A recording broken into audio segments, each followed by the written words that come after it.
Hello दोस्तों, स्वागत है आपका अपने प्यारे से परिवार बोधि इंस्टीट्यूट पर। देखिए, आज हम लोग यूपी स्पेशल का जो करंट अफेयर्स है वो डिस्कस करेंगे।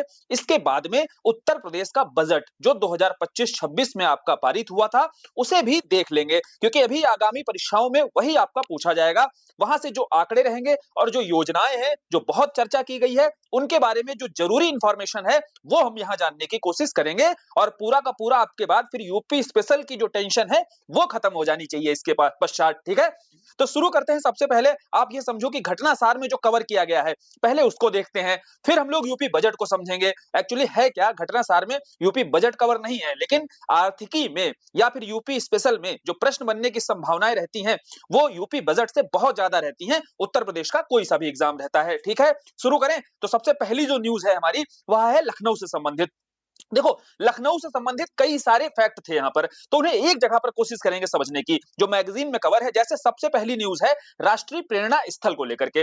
अब राष्ट्रीय प्रेरणा स्थल का उद्घाटन कहां पर किया गया है? पहला तो सीधा सीधा बहुत आसान प्रश्न है, तो लखनऊ में किया गया है। और क्या है भैया ये? देखो, जो भी महापुरुष हैं, बेसिकली कोई भी पार्टी होती है जो उसकी आइडियोलॉजी से मैच करते हैं, महापुरुष जिनकी आइडियोलॉजी मैच करती है उनके लिए कुछ ना कुछ कार्य करती है सरकारें। तो उसी संदर्भ में लखनऊ में यह प्रेरणा स्थल बनाया गया है जहां पर 3 महापुरुषों की कांस्य प्रतिमा बनाई गई है। ठीक है, समझ में आ गया कि प्रेरणा स्थल है क्या।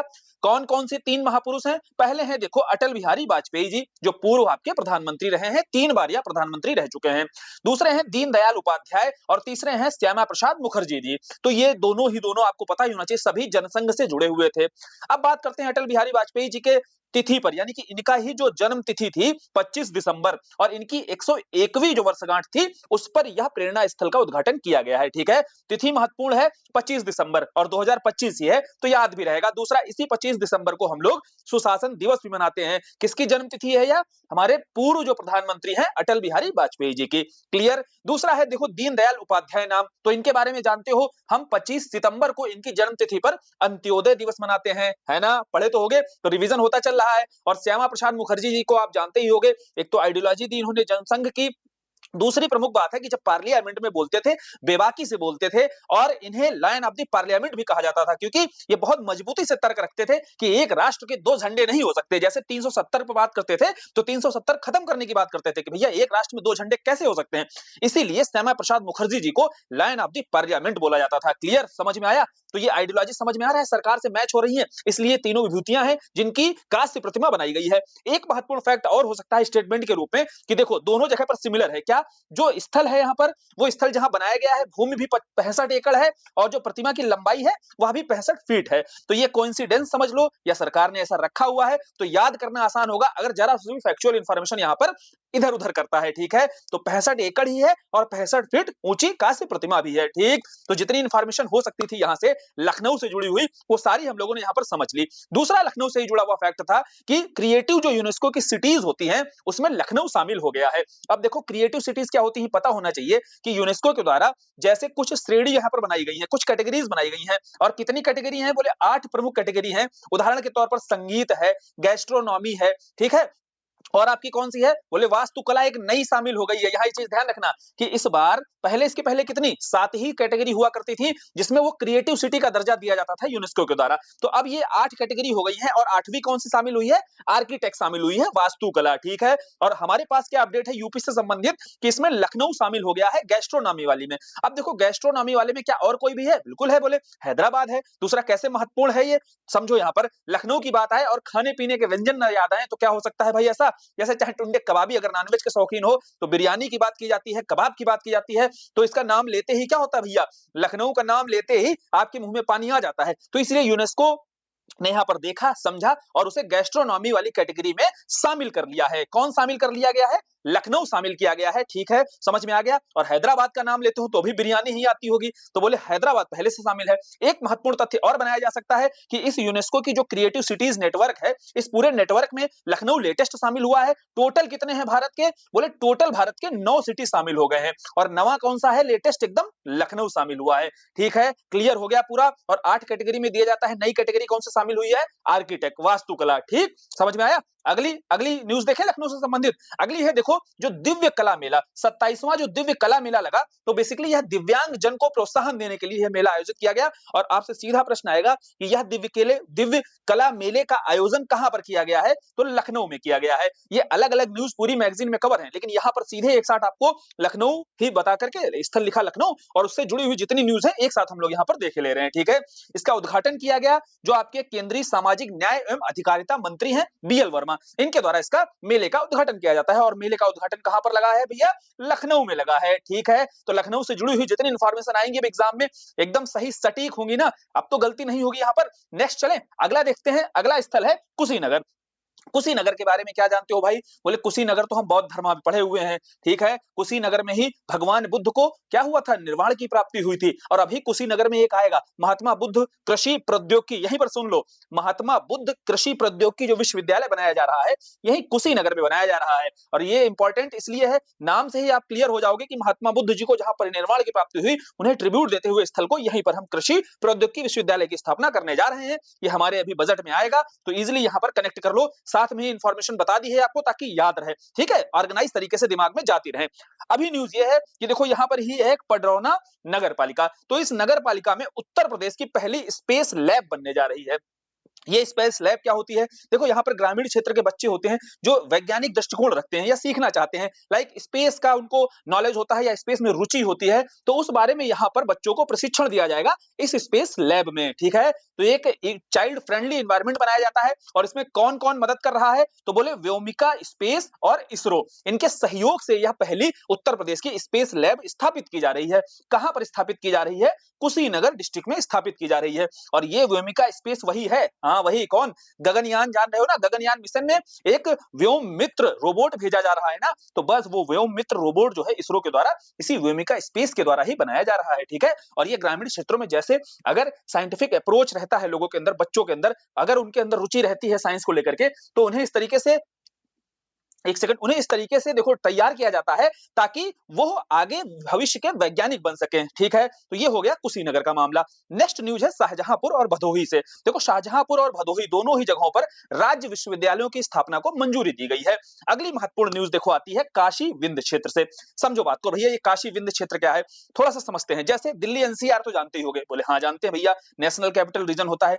ऐसे ही उत्तर प्रदेश में एक एससीआर बनाया जा रहा है, बोले हाँ स्टेट कैपिटल रीजन कहां पर बनाया जा रहा है, बोले लखनऊ के आसपास। अब भैया उत्तर प्रदेश में कैपिटल के आसपास तो मान लो बना दिया आपने एससीआर, विकसित करेंगे हम वैसे ही जैसे एनसीआर विकसित हुआ है, दिल्ली के आसपास के क्षेत्र जो मिलाए गए हैं, बोले ऐसे ही एक आपका केवीआर बनाया जाएगा। केवीआर क्या है, बोले काशी विंध्य रीजन, यही तो दिया हुआ है काशी विंध्य रीजन, इसका गठन किया जाएगा। और इसकी घोषणा की गई 22 दिसंबर 2025 को। सुनना, जोड़ना थोड़ा सा, 22 दिसंबर 2025 को ही अभी आगे पढ़ेंगे, हमारे सीएम मुख्यमंत्री जी के द्वारा संसद में अनुपूरक बजट भी जारी किया गया, तभी यह घोषणा की गई। अनुपूरक बजट क्या होता है, अनुपूरक बजट का सीधा मतलब होता है जब बजट अभी आया था, जब बजट या 28 फरवरी को जारी किया गया था, तो बहुत सारी कुछ स्कीम्स ऐसी होती हैं, हो सकता है बाद में जोड़ी गई हो या किसी को लेकर के आधी अधूरी रह गई हो, पैसे की कमी पड़ गई हो, तो उस संदर्भ में आगे अनुपूरक बजट जारी करके अलग अलग विभागों के लिए, क्षेत्रों के लिए पुनः से पैसों की मांग की जाती है, पुनः से उन्हें पैसे वितरित किए जाते हैं, आवंटित किए जाते हैं। ठीक है, तो उसके लिए अनुपूरक बजट लाना पड़ता है और उसी दिन 22 दिसंबर 2025 को यह अनुपूरक बजट पारित होता है और उसी दिन यह आपका केवीआर क्षेत्र जो है आपका काशी विंध्य क्षेत्र है, इसका गठन किया जाता है। क्लियर, कनेक्ट किया, और कनेक्ट करने के साथ ये तारीख भी याद हो गई होगी। दूसरी महत्वपूर्ण बात क्या है, दूसरी महत्वपूर्ण है कि एससीआर जब हम पढ़ते हैं या पढ़ा होगा आपने, तो उसमें 6 जिले शामिल हैं। उसमें क्या है, लखनऊ के आसपास के, और टोटल 6 जिले वहां पर शामिल हैं। लेकिन यहां ध्यान रखना है जो केवीआर है यहां पर 7 जिले शामिल हैं। जब आप कनेक्ट करोगे, कंपेयर करते हुए पढ़ोगे, तो आप गलती नहीं करोगे। अगर वहां पर कंफ्यूज कराएगा तो यहां पर 6 जिले कर देगा और गलती करा देगा आपसे, तो नहीं गलत करना है भैया। कौन कौन से 7 जिले हैं, वाराणसी, जौनपुर, चंदौली, गाजीपुर, मिर्जापुर, भदोही और सोनभद्र। तो उत्तर प्रदेश का जो पूर्वी क्षेत्र दिख रहा होगा, जैसे ये बनाया, एक सेकंड, ये देखो उत्तर प्रदेश का मैप बनाया रफली, और ये जो बनारस और इसके आसपास के जिले हैं 7 जिले, इनको ही मिलाकर के केवीआर काशी विंध्य क्षेत्र, काशी विंध्य रीजन का विकास किया जा रहा है। और जो लखनऊ है, लखनऊ के आसपास के जो जिले हैं, इनको मिलाकर के एससीआर का गठन किया जा रहा है। अभी एससीआर को विकसित किया जा रहा है। इसमें कौन से 6 जिले हैं अभी वो भी याद हो जाएंगे, ठीक है। शांति बनाकर रखना एकदम। काशी विंध्य क्षेत्र अभी हम लोग देख रहे हैं, कब आया ये क्लियर, 7 जिले हैं इसमें, कौन कौन 7 जिले हैं वो स्पष्ट हो गया। और बेसिकली इनको कनेक्ट करके जो यहाँ पर इकोनॉमिक गतिविधियां हैं, आर्थिक गतिविधियां हैं, उन्हें तेज किया जाएगा, ठीक है, समझ में आया। नेक्स्ट चले, अगली न्यूज देखो गोरखपुर से है। बहुत सारी गोरखपुर में नई खोज हुई है, बहुत सारी चीजों को लेकर के गोरखपुर चर्चा में आया। जैसे पहली यहाँ पर दी हुई है पहला वन विश्वविद्यालय, और ये भारत का, जब भी भारत का प्रथम आ जाए तो बहुत इंपॉर्टेंट हो जाता है। जैसे भारत का पहला वन विश्वविद्यालय स्थापित किया जा रहा है, तो हमारे यहाँ पर जो बायोडायवर्सिटी की बात की जाती है, वन संरक्षण की बात की जाती है, इस संदर्भ में यहाँ पर प्रशिक्षण दिया जाएगा, जागरूक किया जाएगा। और ऐसा पहला भारत का वन विश्वविद्यालय जो वन यूनिवर्सिटी है, फॉरेस्ट यूनिवर्सिटी है, कहां बनने जा रही है, बोले बाबा की नगरी में, गोरखपुर में बनने जा रही है। और क्या क्या हो रहा है बाबा की नगरी में, तो देश का पहला रिवर सेल, इसका उद्घाटन या इसका गठन किया जा रहा है। देखो समझो बात को, हमारे यहाँ पर पहले से ही नमामि गंगे स्कीम चल रही है, और गंगा मैया को लेकर के सरकार बहुत ज्यादा सजग रहती है। तो गंगा मैया को लेकर के नमामि गंगे स्कीम चलाई गई 2014 में। इसके अंतर्गत ही national clean water management programme चलाया गया, ठीक है। तो क्लीन वाटर जो प्रोग्राम चलाया गया, उसी के तहत देश का पहला रिवर सेल, उसे मंजूरी दे दी गई है। और कहां पर, बोले वो भी बाबा की नगरी में ही होगा। गंगा मैया की अगर बात हो रही है तो 2 चीजें याद हुई, बोले पहला वन विश्वविद्यालय, पहला फॉरेस्ट यूनिवर्सिटी कहां, वो भी गोरखपुर में, पहला रिवर सेल कहां, वह भी गोरखपुर में। तीसरा प्रमुख महत्वपूर्ण यहां पर आया कि भैया उत्तर प्रदेश का पहला ग्रीन हाइड्रोजन प्लांट। अब ग्रीन हाइड्रोजन क्या होता है, ब्राउन हाइड्रोजन क्या होता है, पीछे लेक्चर में हम लोग कर चुके हैं। यहां सीधा सीधा देखेंगे कि यूपी का पहला ग्रीन हाइड्रोजन प्लांट कहां बनने जा रहा है, वह भी बाबा की नगरी में। तो गोरखपुर को लेकर के जितना करंट आया था मैगजीन में, उसको एक जगह पर देख लिया हमने। क्या क्या आया, पहला वन विश्वविद्यालय, पहला रिवर सेल, और उत्तर प्रदेश का पहला ग्रीन हाइड्रोजन। बोले भारत का नहीं है क्या, बोले बिल्कुल नहीं है, क्योंकि भारत का पहला अगर ग्रीन हाइड्रोजन पूछा जाए तो कांडला बताना है, जो कांडला पोर्ट है ना, कांडला बंदरगाह, तो वहीं पर आपका भारत का पहला ग्रीन हाइड्रोजन प्लांट लगाया गया है। और ये कौन सा है भैया, गोरखपुर वाला, ये बोले भारत का दूसरा रहेगा, लेकिन उत्तर प्रदेश का यह पहला रहने वाला है, ठीक है, क्लियर हो गया, एकदम स्पष्ट हो गया। नेक्स्ट बढ़े अगली न्यूज पर। अगली न्यूज है गाजियाबाद से। तो बोले गाजियाबाद में क्या हो रहा है, देखो आरआरटीएस तो जानते ही होंगे, है ना। आरआरटीएस जो आपकी जो रैपिड रेल चलाई गई है, नमो ट्रेन जिसको बोलते हैं, कल डिस्कस किया था। तो यही जो नमो ट्रेन चल रही है, इसके अंतर्गत नमो भारत डिपो भी तो बनाए जाएंगे। भैया ट्रेन को रोकने रोकने के लिए कुछ गड़बड़ वड़बड़ हो गई, रिपेयर करने के लिए डिपो होने चाहिए कि नहीं, खड़ी करने के लिए कहीं, बोले हाँ। तो जो नमो भारत डिपो बनाया गया है, वो आपके उत्तर प्रदेश में दुहाई में, और दुहाई कहां पे है, बोले गाजियाबाद में है। तो न्यूज यहीं से जुड़ी हुई आ रही है कि यही गाजियाबाद में भारत का पहला सोलर ऑन ट्रैक सिस्टम बनाया गया है। यानी कि जो यहाँ पर ट्रैक है, खाली जगह रहेगी, उसमें सोलर पैनल्स वगैरह लगा करके जो विद्युत वगैरह की आपूर्ति होगी, वो सारी की सारी सोलर सिस्टम से ही की जाएगी, ठीक है। तो स्वच्छ भारत की दिशा में, स्वच्छ ऊर्जा की दिशा में बेहतरीन शानदार कदम है, उत्तर प्रदेश के संदर्भ में न्यूज है। और ये कहां पर हो रहा है भैया, ट्रैक सिस्टम लॉन्च किया गया है भारत का पहला, गाजियाबाद में किया गया है, ठीक है, समझ में आया, पूरी न्यूज क्लियर हो गई। नेक्स्ट चलें गोरखपुर, फिर से भैया गोरखपुर का ये हम पढ़ चुके हैं। अगली है कल्याण सिंह नगर। और कल्याण सिंह नगर क्यों चर्चा में आया, क्योंकि उत्तर प्रदेश का यह 76वां जिला बनने जा रहा है। देखो उत्तर प्रदेश में अभी वर्तमान में कितने जिले हैं, बोले 75 जिले हैं। अब 76वां जिला कौन सा होने वाला है, कल्याण सिंह नगर होने वाला है। और कल्याण सिंह के बारे में पता होगा कि उत्तर प्रदेश के 2 बार मुख्यमंत्री रह चुके हैं। कितनी बार, बोले 2 बार। दूसरी महत्वपूर्ण जानकारी है कि कहां पर भैया बनेगा, कौन से डिस्ट्रिक्ट है, ये भी तो जानकारी होनी चाहिए। देखो ये जो 76वां डिस्ट्रिक्ट बनने वाला है वर्तमान समय में, जैसे हो गया आपका अलीगढ़, और दूसरा डिस्ट्रिक्ट है बुलंदशहर। जैसे ही आप यूपी का मैप बनाओगे तो यहां पर ध्यान से देखो, अलीगढ़ और बुलंदशहर दोनों डिस्ट्रिक्ट हैं पश्चिमी यूपी में। तो इन्हीं अलीगढ़ और बुलंदशहर में से थोड़ा थोड़ा एरिया लेकर के, इनका थोड़ा थोड़ा एरिया लेकर के 76वां डिस्ट्रिक्ट बना दिया जाएगा। और 76वां डिस्ट्रिक्ट अलीगढ़ में ही जगह है अतरौली, ठीक है, और वहीं अतरौली में ही हमारे कल्याण सिंह का जन्म हुआ था, इसलिए उस स्थान पर ही आपका इन्हें ही ट्रिब्यूट देते हुए कल्याण सिंह नगर बनाया जा रहा है, जो उत्तर प्रदेश का 76वां जिला बनने जा रहा है, क्लियर। दूसरा जानकारी और है, महत्वपूर्ण तरीके से याद रख सकते हो कि आपने लिखा ए और लिखा बी, और ए और बी इन दोनों को ही मिला करके कल्याण कर दो। और क्यों लिखा है ये, A for Aligarh, B for Bulandshahr. तो आपको ध्यान भी रहेगा कि अलीगढ़ और बुलंदशहर को मिला करके, ए और बी को जोड़ करके कल्याण नगर, कल्याण जो सिंह नगर है ये बनाया जा रहा है, ठीक है, ध्यान रखने के लिए है खाली। अगर क्लियर, अगर क्वेश्चन बना देता है कि कल्याण सिंह नगर किन 2 जिलों को जोड़, किन 2 जिलों से जो स्थान है उनको लेकर के, मतलब ये जिला बनाया जा रहा है, ठीक है, समझे। तो अलीगढ़ और बुलंदशहर 2 जिले हैं। अब नेक्स्ट है उत्तर प्रदेश की निर्यात प्रोत्साहन नीति। तो एक्सपोर्ट को प्रमोट करने के लिए 2025 में उत्तर प्रदेश के द्वारा यह स्कीम चालू की गई है। तो हमारे एक्सपोर्टर जो हैं, अब समझो इसमें स्कीम में पूछा क्या जाएगा आपसे पीटी के स्तर पर। एक तो प्रश्न बनेगा भैया कैबिनेट की मंजूरी कब मिली? तो 2 सितंबर 2025 को इस एक्सपोर्ट प्रमोशन पॉलिसी को उत्तर प्रदेश की नीति जो है इसको मंजूरी दी गई। कैबिनेट की मंजूरी कब मिली है? 2 सितंबर 2025। तारीख याद रखना, सीधा-सीधा तारीख पर भी प्रश्न आ जाते हैं अब।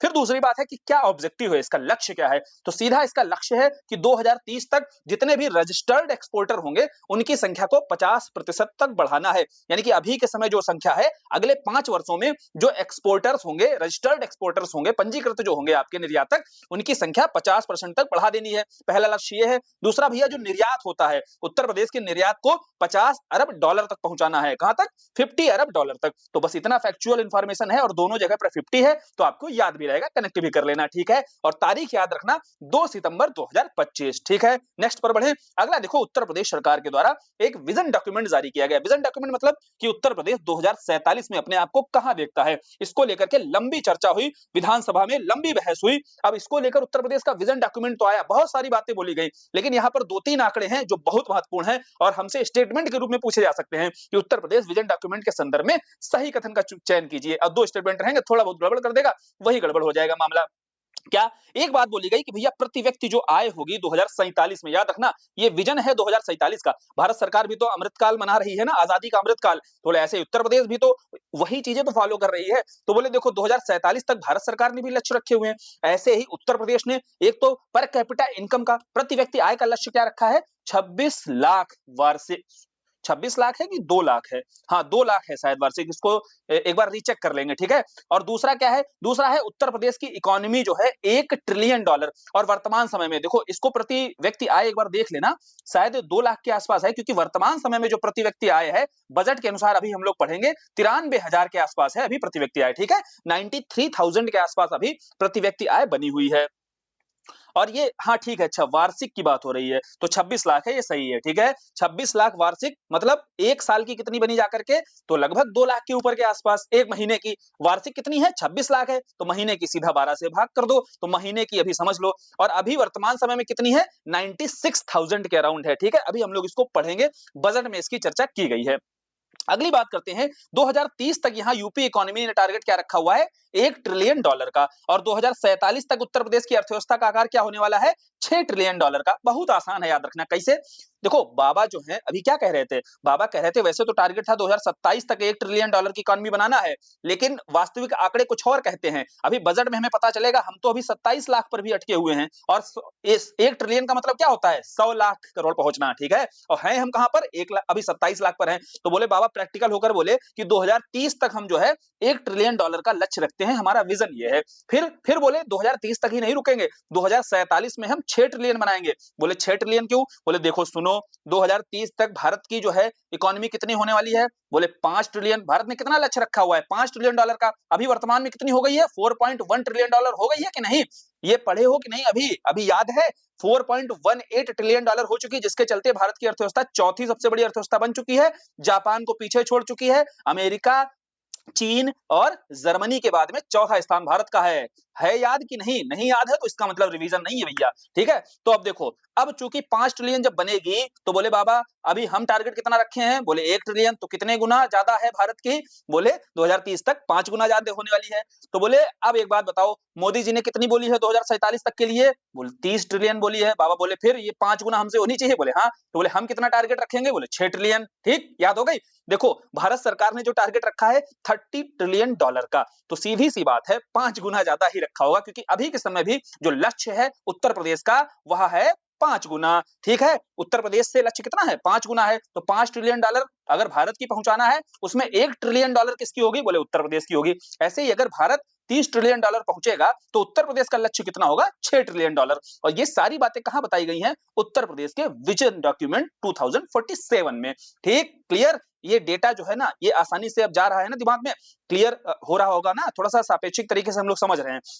नेक्स्ट एक कार्यक्रम की चर्चा हुई, लर्निंग बाय डूइंग कार्यक्रम। सीधा पूछा जाएगा कि यह लर्निंग बाय डूइंग मतलब कि जो आप करो प्रैक्टिकली कुछ काम करके फिर आप सीखो, है ना? अगर सीखना ही है तो प्रैक्टिकल अप्रोच के साथ सीखो। तो यह कार्यक्रम उत्तर प्रदेश सरकार के द्वारा चलाया गया है, जो माध्यमिक जो स्कूल है उनके छात्रों के लिए। अर्थात ध्यान रखना, यहाँ गलती कराएगा, 6 से 8 कक्षा के छात्रों के लिए बच्चों को प्रैक्टिकल नॉलेज यहाँ पर ट्रेंड किया जाएगा उन्हें, ठीक है? समझे? 6 से 8 क्लास के बच्चों को, और किसके द्वारा? उत्तर प्रदेश राज्य के द्वारा। यह लर्निंग बाय डूइंग कार्यक्रम चलाया गया है। क्लियर? नेक्स्ट है देखो, गोमती नगर रेलवे स्टेशन को लेकर के वन लाइनर है कि अगर उत्तर प्रदेश का पूछे पहला प्राइवेट स्टेशन कौन सा बना है, तो गोमती नगर रेलवे स्टेशन।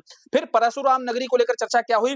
बोले देखो शाहजहांपुर डिस्ट्रिक्ट जानते हो? बोले हाँ, वहीं पर एक तहसील है जलालाबाद। तो तहसील जलालाबाद थी, इसके नाम परिवर्तन को लेकर के गृह मंत्रालय को यहाँ पर नोटिस भेजा गया कि भैया आप इसका नाम बदल दीजिएगा। बोले क्या नाम रखा जाए? बोले परशुराम नगरी रखना चाहिए। तो गृह मंत्रालय ने मंजूरी दे दी है। अब शाहजहांपुर का जो जलालाबाद तहसील है वो परशुराम नगरी के रूप में जाना जाएगा। बस ये महत्वपूर्ण था, किसी भी तरीके से पूछ सकता है, या तो पूछेगा क्या नया नाम हुआ है तो परशुराम नगरी, या परशुराम नगरी जो है किसका नाम बदला हुआ है, यानी कि किस तहसील का, तो जलालाबाद। या पूछ लेगा भैया ये परशुराम नगरी जो बदला गया है किस डिस्ट्रिक्ट में है, तो शाहजहांपुर डिस्ट्रिक्ट। तो 3 डायमेंशन पर यहाँ पर प्रश्न हो सकते हैं, और बस इतनी जानकारी अगर अपने पास है तो किसी भी डायमेंशन पर पूछे गलती नहीं होगी। भैया देखो, उत्तर प्रदेश शिक्षा सेवा चयन आयोग है, बहुत बवाल हुआ कि ट्रांसपेरेंसी नहीं है, कई सारे पेपर लीक हो जा रहे हैं। असिस्टेंट प्रोफेसर का जो पेपर है वो लीक हो गया, तो बोले बहुत समय से टीजीटी की परीक्षा नहीं हो रही, पीजीटी की परीक्षा नहीं हो रही। इसके चलते इसके अभी उत्तर प्रदेश सरकार के द्वारा अध्यक्ष के रूप में नियुक्ति हुई है प्रशांत कुमार की। तो बहुत विवादित रहा था ये आयोग, इसलिए इसके अध्यक्ष महत्वपूर्ण हो जाते हैं जानना। किसकी हुई है नियुक्ति? पूर्व डीजीपी रहे हैं प्रशांत कुमार, नाम महत्वपूर्ण है। और एक वाइल्ड लाइफ सेंचुरी चर्चा में रही, पार्वती अर्गा। और कहां पर है? देखो पार्वती अर्गा क्यों चर्चा में रही? क्योंकि इसको अभी इको सेंसिटिव जोन घोषित किया गया है, अर्थात इसके आसपास जो क्षेत्र, जो एरिया जो रहेगा, वो आप मानव गतिविधियों के लिए थोड़ा सा यहाँ पर देखो स्ट्रिक्टली यहाँ पर फॉलो किया जाएगा। जो नियम कानून होते हैं, environment protection act 1986, wild life protection act 1972, ठीक है, इन नियमों को कड़ाई से यहाँ पर पालन किया जाएगा। और ये पार्वती अर्गा वाइल्ड लाइफ सेंचुरी है कहां पर? बोले ये आपकी पड़ती है गोंडा डिस्ट्रिक्ट में। तो डिस्ट्रिक्ट भी याद रखनी है, किस जिले में है? गोंडा जिले में है। तो ये हो गए भैया हमारी उत्तर प्रदेश की करंट अफेयर। पिछले 6 महीनों के अंतर्गत जो भी करंट कवर की गई थी घटनासार में, एक एक न्यूज को हम लोगों ने कवर कर लिया है, सिस्टमैटिक तरीके से, ऑर्गेनाइज तरीके से पूरा किया है। और इससे बाहर देखो क्वेश्चंस नहीं जाएंगे उत्तर प्रदेश के, जो भी आपके आएंगे बहुत ज्यादा चांसेस रहेंगे, मैक्सिमम आपके क्वेश्चंस यहां से आ जाएंगे, ठीक है। 2-4 अगर इधर उधर होते भी हैं तो नॉर्मली हो जाते हैं यार, पूरा 100% कवर भी नहीं किया जा सकता है। अब देख लेते हैं यूपी बजट, क्योंकि यूपी बजट भी नहीं छोड़कर जाना है। बहुत सारा फैक्ट और बहुत महत्वपूर्ण फैक्ट यहाँ पर हम लोग सीखेंगे और जानेंगे भाई उत्तर प्रदेश बजट की क्या स्थिति है, बजट क्या होता है, सर्वे क्या होता है, सब पता चल गया होगा। पिछला लेक्चर अगर नहीं देखा है आर्थिकी वाला, वो पहले देख लेना, उसमें बजट अच्छे से समझा दिया था, उसके बैकग्राउंड को बता दिया था। यहाँ सीधा बजट को समझते हैं कि देखो यह आपका जो जारी किया गया, प्रस्तुत किया गया है 20 फरवरी 2025 को, और ये नवा बजट है सरकार का, ठीक है, समझे। तो 2025-26 को उत्तर प्रदेश बजट और अनुपूरक बजट हमने देख लिया है। अभी 22 दिसंबर को अनुपूरक बजट भी जारी किया गया, प्रस्तुत किया गया। इसको लेकर के लास्ट में देखो चर्चा है, थोड़ा सा चर्चा उसको कर देंगे, किस तारीख को याद रखना है और कितना बजट है किस क्षेत्र में,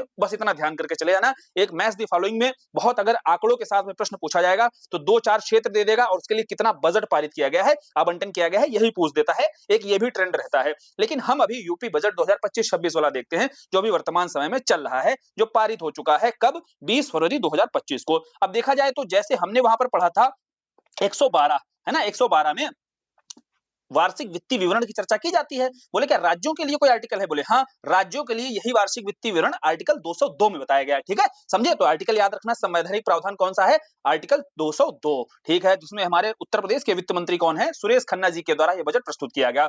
अब बात करते हैं बजट का आकार क्या है भैया। सीधा स्टेटमेंट आता है कि उत्तर प्रदेश सरकार के वर्तमान जो 2025-26 का बजट है, इसका आकार क्या है? तो इसका आकार है 8,08,736 करोड़। कितना है? 8,08,736 करोड़। ये पूरा का पूरा याद रखना है, ध्यान रखना, 8,08,736 करोड़। क्लियर। दूसरी बात क्या है, एक प्रश्न यहां से सीधा आता है कि पिछले वर्ष की तुलना में कितनी बजटीय वृद्धि हुई है। तो देखो भैया, पिछले वर्ष का बजट कितना था? तो अगर इसी को ही लिख लो 8.08, ठीक है, या 8,08,736, ये जो 736 दिख रहा है ना, इसमें छुपा हुआ है पिछले साल का बजट। तो 7.36 लाख करोड़ पिछली बार का था। बोले कितना था? बोले 7.36 लाख करोड़। और इस बार कितना है? 8.08 लाख करोड़। और ये जो वृद्धि हो रही है, ये 9.8% की वृद्धि है, ठीक, समझे। और ऐसे भी याद रख सकते हो कि इधर लिखा 8.08 और इधर लिखा 9.8, ठीक है। तो इधर 8 का 9 ही बनाना है, 8.08 और 9.8, तो दोनों याद रहेगा। 9.8 8.8 क्या है, ये वृद्धि है पिछले साल के बजट की तुलना में, क्योंकि इस बार का जो बजट है 8.08 लाख करोड़ है, ठीक है, और पिछली बार का बजट कितना था, 7.36 लाख करोड़ है। कंपेयर करते हुए समझोगे तो आंकड़े थोड़े से आसान हो जाएंगे, ठीक है। आगे बढ़े, अगला देखो एक फैक्ट क्या है, इसलिए लिख दिया क्योंकि एक बार क्वेश्चन पूछा गया है कि उत्तर प्रदेश के बजट में योजनाओं पर कितना खर्च हुआ, योजनाओं के लिए, समस्त योजनाओं के लिए कितना आवंटन किया गया है, नई योजनाएं जो है, ठीक है। तो नई योजनाओं के लिए 28,478 करोड़ रुपए का आवंटन किया गया है।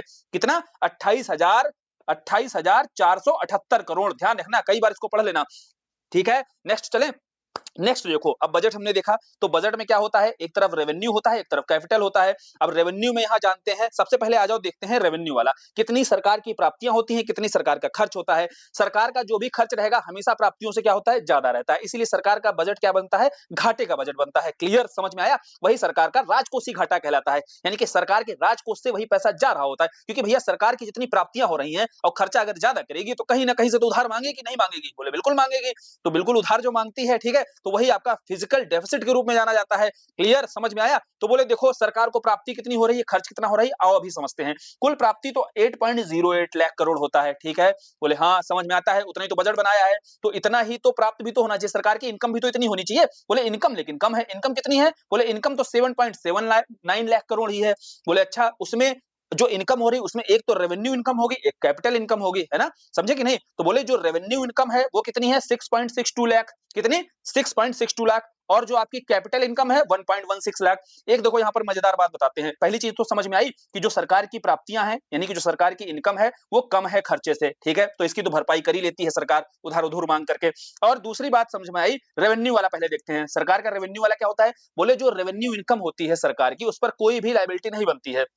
तो सरकार हमेशा क्या चाहती है, सरकार चाहती है उसकी इनकम कैसी हो, बोले रेवेन्यू हो, और सरकार चाहती है उसका खर्चा कैसे हो, बोले कैपिटल हो, क्योंकि कैपिटल खर्चे से क्या होता है, एसेट आपका बनता है ना, नई नई एसेट्स बनती हैं और कोई लायबिलिटी नहीं होती है, ठीक है। तो समझो बात को यहाँ पर, तो कैपिटल जो एक्सपेंडिचर होता है, सरकार चाहती है कि जो कैपिटल एक्सपेंडिचर है वो ज्यादा रहना चाहिए, और रेवेन्यू जो इनकम है, सॉरी रेवेन्यू जो एक्सपेंडिचर है वो कम होना चाहिए, और इनकम कौन सा होना चाहिए, बोले रेवेन्यू वाला, मतलब टैक्सेस वगैरह से, नॉन टैक्सेस से जो पैसा आता है वो मिलना चाहिए आराम से बढ़िया, क्योंकि उस पर कोई जवाबदेही नहीं होती है सरकार की।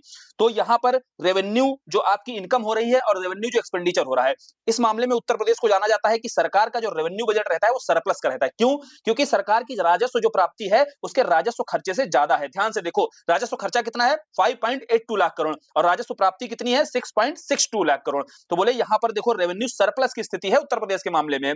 लेकिन बात वही है ना कि सीधी सी बात है, वो कैपिटल एक्सपेंडिचर तो कर रहा है इतना ज्यादा, और ये किसी भी राज्य के लिए अच्छा होता है कि वह कैपिटल एक्सपेंडिचर करती है, ठीक है। तो कैपिटल एक्सपेंडिचर कितना है, 2.25 लाख करोड़, और ये आपका पूंजीगत व्यय के रूप में जाना जाता है, जो 20% है। यहां ये समझाना था, समझो बात को, पूंजीगत जो व्यय कर रही है सरकार, उत्तर प्रदेश सरकार बजट में बता रही है कि हम 20.5% के आसपास कैपिटल एक्सपेंडिचर कर रहे हैं। समझ में आया, क्लियर हुआ। तो ये जो भैया जो कमी रहती है इसी को उठाती है मार्केट से, और इस संदर्भ में हमारा फिजिकल डेफिसिट कितना दिखता है, बोले 91,399 करोड़ रुपए का है, इतना पैसा मार्केट से उठाना पड़ता है, और ये जीडीपी का 2.97% है। ध्यान रखना, बजट का 2.97% नहीं है, किसका, राज्य सरकार की जीडीपी का, उसे ही जीएसडीपी के रूप में जाना जाता है, ठीक है, एस मतलब स्टेट।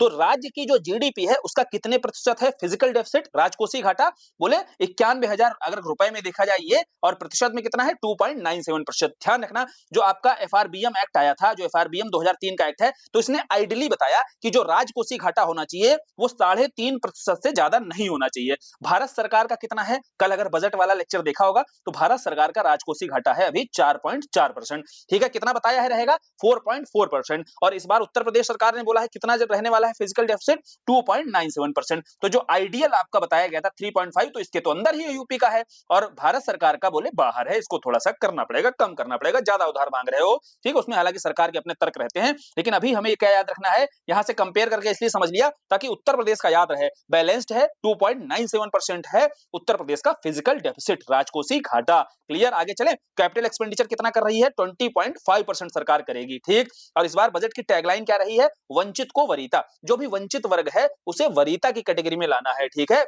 उसको प्रायोरिटी देनी है, वंचित वर्ग में नहीं रहना है, यही टैगलाइन है इस बार उत्तर प्रदेश सरकार के बजट की। फिर एक मजेदार चीज है कि यह बजट जो है गरीब, किसान, युवा और महिला उत्थान को समर्पित है। अब इसको याद करने का देखो क्या तरीका है, बहुत अच्छा है। आप लिख सकते हो यहाँ पर ज्ञान, क्या लिख सकते हो, बोले ज्ञान लिखो, इसका शॉर्ट एब्रिविएशन बना लिया। जी फॉर हो गया गरीब, वाई फॉर हो गया युवा, ए फॉर हो गया अन्नदाता, एन फॉर हो गया नारी। चारों यहाँ पर कवर हो गए, गरीब, युवा, अन्नदाता, नारी, और यही चारों को ही तो समर्पित है इस बार का बजट। तो बस क्या निमोनिक याद रखनी है, ज्ञान याद रखना है, इन्हीं चारों को क्या है, ये समर्पित है बजट। अब एक एक करके आते हैं। देखो एक प्रश्न यहाँ से बनेगा, उत्तर प्रदेश के बजट में बहुत ज्यादा चांसेस हो जाते हैं यहाँ पर बनने के, सीधा सीधा कवर किया गया है कि क्षेत्रवार जो आवंटन किया गया है, ठीक है, अलग अलग क्षेत्रों को, जैसे इंफ्रास्ट्रक्चर को, एजुकेशन को, कृषि को, चिकित्सा को, इनको लेकर के एक मैच दी फॉलोइंग में आ सकता है, या आरोही क्रम में आ सकता है कि घटते हुए क्रम में बताइए कि आवंटन जो किया गया है बजट का कितना प्रतिशत किसको मिला है, किस क्षेत्र को। तो सबसे ज्यादा यहाँ पर जो पैसा मिला है ये बुनियादी ढांचे को मिला है। कॉमन सेंस के बेस पर भी बना सकते हो, ये देखो चाहे शिक्षा हो, चाहे कृषि हो, चाहे चिकित्सा हो, चाहे सोशल सिक्योरिटी की बात हो, हर जगह क्या जरूरी है, सब जगह की बेसिक नीड है बुनियादी ढांचा, इंफ्रास्ट्रक्चर। तो बोले इंफ्रास्ट्रक्चर के लिए सबसे ज्यादा पैसा देना चाहिए, तो राज्य सरकार ने भी यही किया है। सबसे ज्यादा पैसा किसको दिया है, बोले इंफ्रास्ट्रक्चर को दिया है। तो यहाँ 22% पैसा किसको दे रही है सरकार, इंफ्रास्ट्रक्चर को दे रही है, ठीक है, ध्यान रखना। फिर दूसरे नंबर पे यहाँ पर एजुकेशन के लिए पैसा दिया जा रहा है, जो कि है 13%। कितना है, शिक्षा के लिए 13% पैसा दिया गया है। एग्रीकल्चर एंड संबद्ध सेवा के लिए, यानी कि एग्रीकल्चर एंड एलाइड सर्विसेज के लिए 11% पैसा दिया गया है। चौथे नंबर पर चिकित्सा और स्वास्थ्य के क्षेत्र में 6% दिया जा रहा है, और सोशल सिक्योरिटीज के कार्यक्रम है वहां पर सरकार 4% दे रही है। तो यहाँ सीधा प्रश्न बनाया जाएगा घटते हुए क्रम में। तो सबसे ज्यादा तो ध्यान रखना है कहां पर है, बोले बुनियादी बुनियादी ढांचा इंफ्रास्ट्रक्चर में कितना, 22%। दूसरे नंबर पे शिक्षा के लिए, तीसरे नंबर पे कृषि क्षेत्र के लिए, और स्वास्थ्य के लिए आप 6% याद रखना, ठीक है। स्वास्थ्य के लिए अगर चाहो तो याद रख सकते हो एसडीजी से जोड़कर, एसडीजी 3 आपका किसके लिए होता है, स्वास्थ्य के लिए, इसका 2 गुना कर देना, 6% आ जाएगा। तो आपको ये याद रहेगा स्वास्थ्य वाला कितना है भैया, उत्तर प्रदेश का 6% आवंटन किया गया है। और 22% और 11, देखो एग्रीकल्चर का 2 गुना है इंफ्रास्ट्रक्चर पर, ठीक है। एग्रीकल्चर दुगनी गति से भागेगी अगर इंफ्रास्ट्रक्चर आप मजबूत करो। तो बस 11% एग्रीकल्चर का है और 22% किसका है, बोले इंफ्रास्ट्रक्चर का है। तो ये दोनों भी कनेक्ट करके याद हो गए, और स्वास्थ्य का याद हो गया। तो बस आपको याद भी बना रहेगा ऐसे। अब आ जाए भैया आरोही क्रम में, कैसे भी आ जाए, मैच दी फॉलोइंग में आ जाए, आराम से हो जाएगा। यहाँ से एक प्रश्न बहुत चांसेस है बनने के, ध्यान से अच्छे से पढ़ लेना कई बार। अब एक एक करके सेक्टर ही देख लेते हैं। जैसे बुनियादी ढांचे की बात हुई, तो उत्तर प्रदेश में देखो बजट में बुनियादी ढांचे को लेकर के, इंफ्रास्ट्रक्चर को लेकर क्या बोला गया। सबसे पहले बोला गया भैया देखो एक्सप्रेसवे का नगर है ये, क्यों, क्योंकि 4 नए एक्सप्रेसवे प्रस्तावित हैं। कौन कौन से, गंगा एक्सप्रेसवे, बुंदेलखंड, विंध्यन और आगरा लखनऊ, ये सभी हमने देखे और ये बहुत समय से प्रस्तावित हैं, तो इनको लेकर के ही चर्चा की गई है। दूसरी महत्वपूर्ण चर्चा है यहाँ पर इंफ्रास्ट्रक्चर के मामले में कि लखनऊ को एआई सिटी के रूप में विकसित किया जाएगा, और इसके लिए 5 करोड़ रुपए प्रस्तावित किए गए हैं। सीधा प्रश्न बनाया जाएगा कौन सा शहर है, और ये समझो भारत का पहला एआई सिटी बन रहा है। जहां बोले ना कि भारत का अगर प्रथम हो जाए तो बहुत महत्वपूर्ण है। ये केवल उत्तर प्रदेश का ही पहला एआई सिटी नहीं है, ये पूरे भारत का पहला एआई सिटी है। कौन, लखनऊ। तो चलो ये हो गई महत्वपूर्ण न्यूज हमारे लिए। नेक्स्ट न्यूज महत्वपूर्ण है, देखो आपकी मुख्यमंत्री लघु सिंचाई योजना। अब उत्तर प्रदेश में जो लघु सिंचाई योजना है, यानी कि पर ड्रॉप मोर क्रॉप की बात की जाती है, तो उसके लिए माइक्रो इरिगेशन को प्रमोट करने के लिए स्प्रिंकल मेथड, कई सारे मेथड्स के लिए यहाँ पर किसान को जागरूक किया जाता है, अवेयर किया जाता है। और ये कोई अलग से स्कीम नहीं है, इसके लिए 1100 करोड़ रुपए प्रस्तावित तो किए गए हैं, लेकिन ये पहले से प्रधानमंत्री कृषि सिंचाई योजना जो चल रही है, किस वर्ष आई थी, 2015-16 में। तो उसी से एसोसिएट करते हुए आपकी सीएम के द्वारा, मतलब हमारे मुख्यमंत्री के द्वारा, ये मुख्यमंत्री लघु सिंचाई योजना चालू की गई है, जिसके लिए 1100 करोड़ रुपए प्रस्तावित किए गए हैं। ठीक है, अभी हम इंफ्रास्ट्रक्चर के मामले में देख रहे हैं कि कैसे माइक्रो इरिगेशन को प्रमोट करने के लिए यहाँ पर पहले किसान को सब्सिडी वगैरह तो देगी कि नहीं देगी, बोले इसी संदर्भ में 1100 करोड़ रुपए प्रस्तावित किए गए हैं लघु सिंचाई से जुड़ी हुई योजना के लिए। ठीक है, नेक्स्ट है देखो मुख्यमंत्री युवा उद्यमी स्कीम। ये देखो बहुत महत्वपूर्ण है, क्यों, क्योंकि 24-25 जो पिछला बजट था, उस बजट में ये मुख्यमंत्री युवा उद्यमी स्कीम चालू की गई थी। समझो बात को, यहाँ पर ध्यान से समझो, इसका जो एब्रिविएशन होता है वह भी एम युवा ही होता है। एम युवा का मतलब क्या है, एम मतलब हो गया मुख्यमंत्री, वाई मतलब युवा, यू मतलब उद्यमी, वी मींस विकास और ए मींस अभियान। तो मुख्यमंत्री युवा उद्यमी जो विकास अभियान है, इसका शॉर्ट फॉर्म भी एम युवा ही है। बेसिकली इसके अंतर्गत यह किया गया है, ये शुरू कब से हुई, एक तो उत्तर प्रदेश दिवस हम कब मनाते हैं, बोले 24 जनवरी को। तो 24 जनवरी 2025 को ही यह स्कीम शुरू की जाती है। इसकी घोषणा 2024-25 वाले बजट में, कौन से बजट में, बोले 2024-25 वाले बजट में। ध्यान रखियो एक एक चीज कहां कहां पर देखो ये तोड़ेगा। ठीक, 2024-25 वाले बजट में इस उद्यमी जो विकास अभियान है, इसकी घोषणा की गई। फिर 24 जनवरी 2025 से यह अभियान शुरू कर दिया गया और 1000 करोड़ रुपए इसके लिए प्रस्तावित किए गए थे। और इस 1000 करोड़ रुपए को खर्च कैसे किया जाएगा, तो प्रति वर्ष यहाँ पर जो युवाओं को 5 लाख रुपए ऋण मुक्त ब्याज दिया जाएगा। समझ में आया, क्या मतलब है इसका कि हर साल युवाओं को 1 लाख युवा चुने जाएंगे। कितने युवा? बोले 1 लाख युवा चुने जाएंगे और 1 लाख युवाओं को 5 लाख तक का जो ऋण दिया जाएगा, लोन दिया जाएगा, उस पर कोई ब्याज नहीं लिया जाएगा।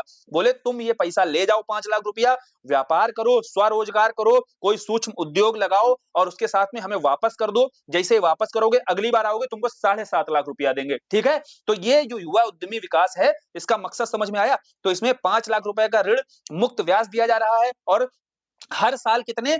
1 लाख युवाओं को। इसी आधार पर यहां बजट में कवर है कि 1 लाख सूक्ष्म उद्यमों की स्थापना की जाएगी। कैसे की जाएगी? यही एम युवा अभियान जो है इसको समझ लेना है। तो एम युवा अभियान कब शुरू हुआ? बोले 24 जनवरी 2025 को। इसमें 5 लाख रुपए तक का ऋण मुक्त ब्याज, कोई मतलब इंटरेस्ट नहीं सरकार लेगी। सीधा आओ, मूलधन हमें दे दो, अगली बार आओ 7.5 लाख रुपए ले जाओ। और इसी के अंतर्गत समझो पहले एक स्कीम चल रही थी 2018 से, सीएम युवा स्वरोजगार योजना। अब सीएम युवा स्वरोजगार योजना इसमें भी प्रस्तावित किया गया है, बजट दिया गया है। बेसिकली में इसमें उद्योग से जुड़े हुए, अगर उद्योग के लिए चाहते हो आप तो 25 लाख रुपया मिलेगा, सेवा के क्षेत्र में चाहते हो आप पैसा ऋण चाहते हो तो 10 लाख रुपया मिलेगा। लेकिन इसमें कुछ हल्का फुल्का इंटरेस्ट भी लेती है सरकार। लेकिन इसी को आगे और अपडेट करते हुए 24 जनवरी 2025 से जो एम युवा आई है, इसमें 5 लाख रुपया तक दिया जाएगा आपको और कोई भी आप इंटरेस्ट आपको देना नहीं पड़ेगा। ठीक समझे? तो ये सारी जो भी स्कीम्स हैं, ये सारी आपस में जुड़ी हुई हैं। यहां से क्वेश्चन बन सकते हैं।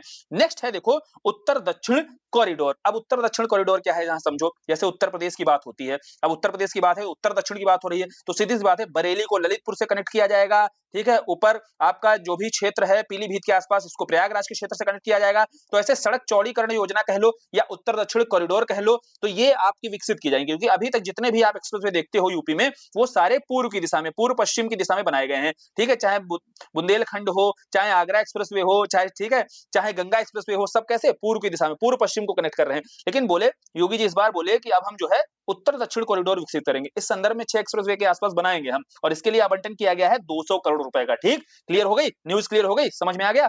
तो उद्यम विकास भी समझ में आ गया होगा। मतलब नए-नए स्टार्टअप्स अगर आ रहे हैं, उनके लिए सबसे बड़ी समस्या पैसा की रहती है। बोले पैसे की समस्या हम दूर करते हैं। एमयूआ में आओ, 5 लाख रुपया ले जाओ, कोई इंटरेस्ट नहीं देना है, आराम से जमा कर दो, दोबारा 7.5 लाख रुपए ले जाओ। और इसके पहले अगर और ज्यादा पैसा चाहिए तो आओ, युवा स्वरोजगार योजना जो चली रही है 2018 से, इसमें उद्योगों के लिए तुमको 25 लाख मिलेगा। सर्विस सेक्टर का कोई उद्योग चालू करना चाहते हो स्टार्टअप, तो 10 लाख रुपया मिलेगा। ठीक है? इसके लिए 225 करोड़ रुपए का आवंटन किया गया है। ठीक, समझ में आया? आगे चलें अगली न्यूज़ पर। अगली न्यूज़ है पीएम मित्रा की। इसको हम लोगों ने कहां पढ़ा था? करंट में कवर किया है। पीएम मित्रा योजना के तहत जो 7 आपके पार्क बनाए जा रहे हैं, टेक्सटाइल पार्क, उसमें पहला मध्य प्रदेश के धार में बनाया गया है, शुरू कर दिया गया है। इसमें 7 में से 1 यूपी में बनाया जाएगा, पूरे भारत में 7 रहेंगे। और 2021 से देखो ये स्कीम चालू की गई है। अगले 5 वर्षों के लिए इसके लिए जो आवंटन किया गया था 4,445 करोड़ रुपए का आवंटन किया गया था। ठीक, बिल्कुल बेसिक से समझते चलना, एकदम अभी समझ में आएगी ये न्यूज़।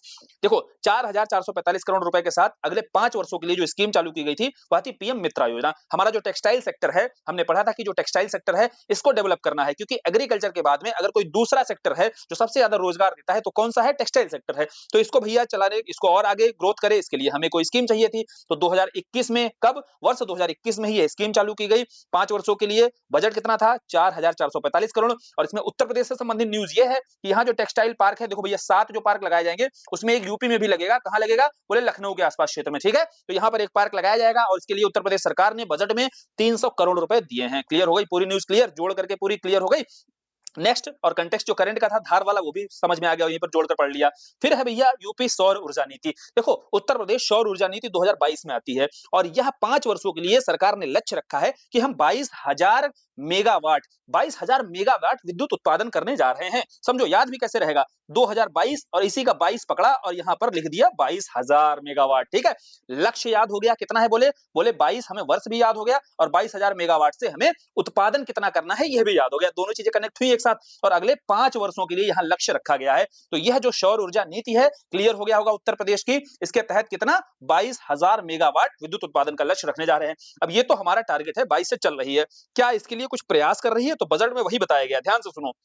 अयोध्या और नोएडा को बोला गया है कि सोलर सिटी के रूप में विकसित किया जाएगा। एआई सिटी किसको बना रहे हैं? बोले एआई सिटी तो बना रहे हैं मालिक लखनऊ को। ठीक है? भारत की पहली एआई सिटी बना रहे हैं। और सोलर सिटी के रूप में किसको विकसित कर रहे हैं? बोले अयोध्या और नोएडा को सोलर सिटी के रूप में विकसित कर रहे हैं। ठीक, समझना। सौर ऊर्जा नीति है, 22,000 मेगावाट अगर बिजली बनानी है तो ऐसे थोड़ी ना पूरा हो जाएगा। तो सोलर सिटी के रूप में क्या करेंगे? अयोध्या नोएडा को विकसित करेंगे। फिर झांसी में और जालौन में क्या कर रहे हैं? देखो समझो बात को, जो बुंदेलखंड का क्षेत्र है, बोले हाईली पोटेंशियल लगता है यहाँ पर। किस चीज के लिए? बोले देखो बहुत ज्यादा जमीन तो उपजाऊ है नहीं, लेकिन इसको अगर हम सोलर हब के रूप में विकसित कर दें, बोले बहुत सही, मजा ही आ जाएगा। तो इसी संदर्भ में झांसी में 200 मेगावाट का एक सौर ऊर्जा संयंत्र लगेगा और जालौन जो है वहां पर 500 मेगावाट का एक सोलर संयंत्र लगने जा रहा है, ठीक है, समझे? तो क्योंकि बुंदेलखंड को सोलर हब के रूप में विकसित करना है और जो राज्य की महत्वाकांक्षी स्कीम है, जो योजना है, कितनी 22,000 मेगावाट विद्युत का उत्पादन करना है, उसके लिए बुंदेलखंड में हाई पोटेंशियल है और इसी के चलते झांसी में और जालौन में, झांसी में आपका 200 मेगावाट का संयंत्र लगाया जाएगा, जालौन में आपका 500 मेगावाट का संयंत्र लगाया जाएगा। तो इस आधार पर हमारी सौर ऊर्जा को लेकर के जो पॉलिसी है, जो फैक्चुअल जितने जितने भी फैक्चुअल हो सकती थी इंफॉर्मेशन, वो सब क्लियर हो गई। साथ ही एक सौर ऊर्जा नीति के तहत एक प्लान और किया गया है कि आगे 3000 सौर मित्र तैयार किए जाएंगे। तो ये सोलर जो मित्र होंगे, ये बेसिकली लोगों को बताएंगे, समझाएंगे, ट्रेन करेंगे। पहले इनको ट्रेन किया जाएगा, फिर लोगों को प्रशिक्षित करेंगे, बताएंगे कि सोलर ऊर्जा यानी कि जो रिन्यूएबल एनर्जी होती है, इसका महत्व क्या होता है, ठीक है? तो इसको लेकर के लोगों को जागरूक करना भी जरूरी है। तभी तो भैया सौर ऊर्जा का उत्पादन करेंगे, तो सौर ऊर्जा के उत्पादन को प्रयोग भी तो करना है। आप फैक्ट्रीज वगैरह के साथ-साथ घरेलू स्तर पर भी तो प्रयोग तभी कर पाएंगे, जब लोगों को इसकी जानकारी होगी, इसके पहलू सारे पता चलेंगे कि कितना नुकसान होता है जो तुम कोयले से उत्पादित जो विद्युत ऊर्जा है उसका प्रयोग करते हो, ठीक है? एनवायरनमेंट को कितना क्षति पहुंचाते हैं। तो ये सारी जानकारी देने का काम करेगा, बोले सूर्य मित्र काम करेंगे ये और 3000 ऐसे सूर्य मित्र जो है प्रशिक्षित किया जाएगा उनको, ठीक? क्लियर हुआ? सारी न्यूज़ क्लियर हुई? अगली है राज्य राजधानी क्षेत्र। अब देखो भैया आ गया वही, जैसे हमने वहां पर पढ़ा केवीआर, क्या था भैया? काशी विंध्य रीजन, 7 जिलों को जो बनाया गया था वाराणसी के आसपास के जितने जिले थे, तो ये तो हमने पढ़ लिया कि केवीआर। और ऐसे ही हम एनसीआर जानते हैं, है ना? अब बोले हाँ, एनसीआर तो हमको पता है, नेशनल कैपिटल रीजन, दिल्ली के आसपास के जो क्षेत्र होते हैं, नोएडा, गाजियाबाद, कुछ हरियाणा के क्षेत्र, कुछ राजस्थान के क्षेत्र, इनको सबको आसपास के क्षेत्रों को मिलाकर के जो आर्थिक गतिविधियों के तहत दिल्ली से जुड़े होते हैं, वही एनसीआर के रूप में जाने जाते हैं, ठीक? हाँ, हमको पता है। बोले क्या लखनऊ में ऐसा कोई प्रोजेक्ट है? बिल्कुल है, उसे ही बोलते हैं एससीआर, मतलब जो स्टेट कैपिटल रीजन है। और स्टेट की कैपिटल कौन है? बोले लखनऊ। लखनऊ स्टेट की कैपिटल है और इसके आसपास के ही आपके 5 जिले और मिला लिए गए हैं। तो टोटल कितने? बोले 6 जिले। समझाया था, वहीं पर समझाया था और यहाँ पर अभी याद भी हो जाएगा, आराम से याद होगा। तो जैसे ही देखो लखनऊ के आसपास के जो 6 जिले हैं, सॉरी 5 जिले और हैं, उनको मिला लिया जाएगा। एक तो लखनऊ और लखनऊ के साथ 5 जिले और मिलाए जाएंगे, जिनको लेकर ही एक साथ मिला करके एससीआर डेवलप किया जाएगा। एससीआर जब विकसित किया जाएगा तो इन क्षेत्रों की जो आर्थिक गतिविधियां हैं, यह भी जुड़ जाएंगी और तेजी से विकास करेंगी और ये अपने साथ-साथ आस-पास भी एम्प्लॉयमेंट जनरेट करेंगी और ग्रोथ होगी और उत्तर प्रदेश तभी तो $1 ट्रिलियन का लक्ष्य अपना पूरा कर पाएगा। समझे? अब कैसे याद होगा ये? कौन से 6 जिले हैं भाई, ये याद करना भी तो वो जरूरी है। बोले देखो लखनऊ तो याद रहेगा, बोले हाँ, तो बोले ये सारे के सारे ध्यान रखने की बता रहे हैं। तो ये सारे के सारे उठ करके कहां? बोले हम सब लखनऊ में ही ब्रश करेंगे। काहे बताया है? देखो एल ब्रश याद रखना है, ठीक है? एल ब्रश क्या है? बोले लखनऊ में उठ करके ब्रश करेंगे और एल ब्रश से याद रहेंगे सारे के सारे डिस्ट्रिक्ट। कैसे? एल फार तो हो गया लखनऊ, ठीक है? सारे के सारे देखो लखनऊ में ही कह रहे हैं हम ब्रश करेंगे आकर के। बी फार क्या हो गया? बोले बी फार हो गया बाराबंकी, आर फार हो गया रायबरेली, यू फार हो गया उन्नाव, एस फार हो गया सीतापुर, एच फार हो गया हरदोई, ठीक है? तो एल ब्रश क्या याद रखना है? बस एससीआर में कौन से जिले शामिल हैं या कौन सा जिला शामिल नहीं है, ऐसे प्रश्न बनेगा। तो अपने पास में ये निमोनिक रहेगा और देखें कैसे गलत होता है, ठीक है? L brush Lucknow, Barabanki, Raebareli, Unnao, Sitapur, Hardoi. ये लो भैया छठो जिले याद, 6 के 6 जिले याद हो गए। अब गलती कतई नहीं हो सकती है और यहां से अगर प्रश्न बनता है तो गलत करके आना भी मत, नहीं तो गोली मार दी जाएगी, ठीक है? नेक्स्ट है पीएम आवास योजना। देखो भैया पीएम आवास योजना में आवंटन किया गया, ये इतना महत्वपूर्ण नहीं है, लेकिन ये जरूर ध्यान रख लो कि प्रधानमंत्री जो हाउसिंग फॉर ऑल के संदर्भ में पीएम आवास योजना एक तो शहरी क्षेत्र में चालू की गई और एक ग्रामीण क्षेत्र में। यहाँ जो शहरी क्षेत्र में चालू हुई वो 2015 में और जो ग्रामीण क्षेत्र में चालू की गई 2016 में। इनके लिए 17 लाख आवास यहाँ टारगेट रखा गया शहरी क्षेत्रों में और ग्रामीण क्षेत्रों में 36 लाख आवासों का आवंटन किया गया है, ठीक है? समझ में आया? नेक्स्ट है अमृत योजना। देखो भाई अमृत योजना क्या है? अटल जो मिशन है आपका रीजनरेशन है और अर्बन, ठीक है, ट्रांसफॉर्म के लिए। देखो जो शहरी क्षेत्र हैं उनका कायाकल्प करना है। ज्यादातर क्षेत्र यहाँ पर अमृत योजना के तहत शहरी शामिल किए गए हैं 60% के आसपास और ये 2 चरणों में स्कीम लागू की गई थी। जैसे पहले अमृत 1.0 2015 में चालू की जाती है, लेकिन फिर दूसरा इसका चरण जो 2.0 है वो 2021 से चालू किया जाता है और बेसिकली इसके तहत जो शहरी क्षेत्र हैं वहां बेहतर पेयजल कनेक्शन, सभी के लिए जल मुहैया कराया जाए, जैसे जल जीवन मिशन है ना, तो उसी आधार पर यह ज्यादातर टारगेट किया गया है कि शहरी क्षेत्रों में जो अपशिष्ट प्रबंधन की समस्याएं रहती हैं, बेहतर जल नहीं रहता है, स्वच्छ जल नहीं मिल पाता है पीने योग्य, वो सारी सुविधाएं पेयजल कनेक्शन उपलब्ध कराए जाएं। तो इसको लेकर उत्तर प्रदेश में 39 लाख पेयजल कनेक्शन प्रदान किए गए हैं अमृत योजना 2.0 के तहत। क्योंकि अभी हम देखेंगे इसके बाद में कि यही कुछ स्कीम्स हैं जो केंद्र सरकार की स्कीम्स भी हैं, वहां पर उत्तर प्रदेश अग्रणी यानी कि प्रथम स्थान पर रहा है। वो सारे हमें पता होने चाहिए स्कीम्स कहां-कहां पर प्रथम स्थान पर रहा है, ठीक है। नेक्स्ट है मुख्यमंत्री हरित सड़क अधोसंरचना विकास योजना, तो शहरी है, इसके लिए 800 करोड़ आवंटित किए गए हैं, बहुत महत्वपूर्ण नहीं है। ये आ जाओ अगली बहुत महत्वपूर्ण है, कौन सी? जीरो पावर्टी यूपी अभियान। देखो भाई क्या महत्वपूर्ण है इसके लिए, एक तो ध्यान रखना उत्तर प्रदेश सरकार के द्वारा वर्ष 2024 से, कब से?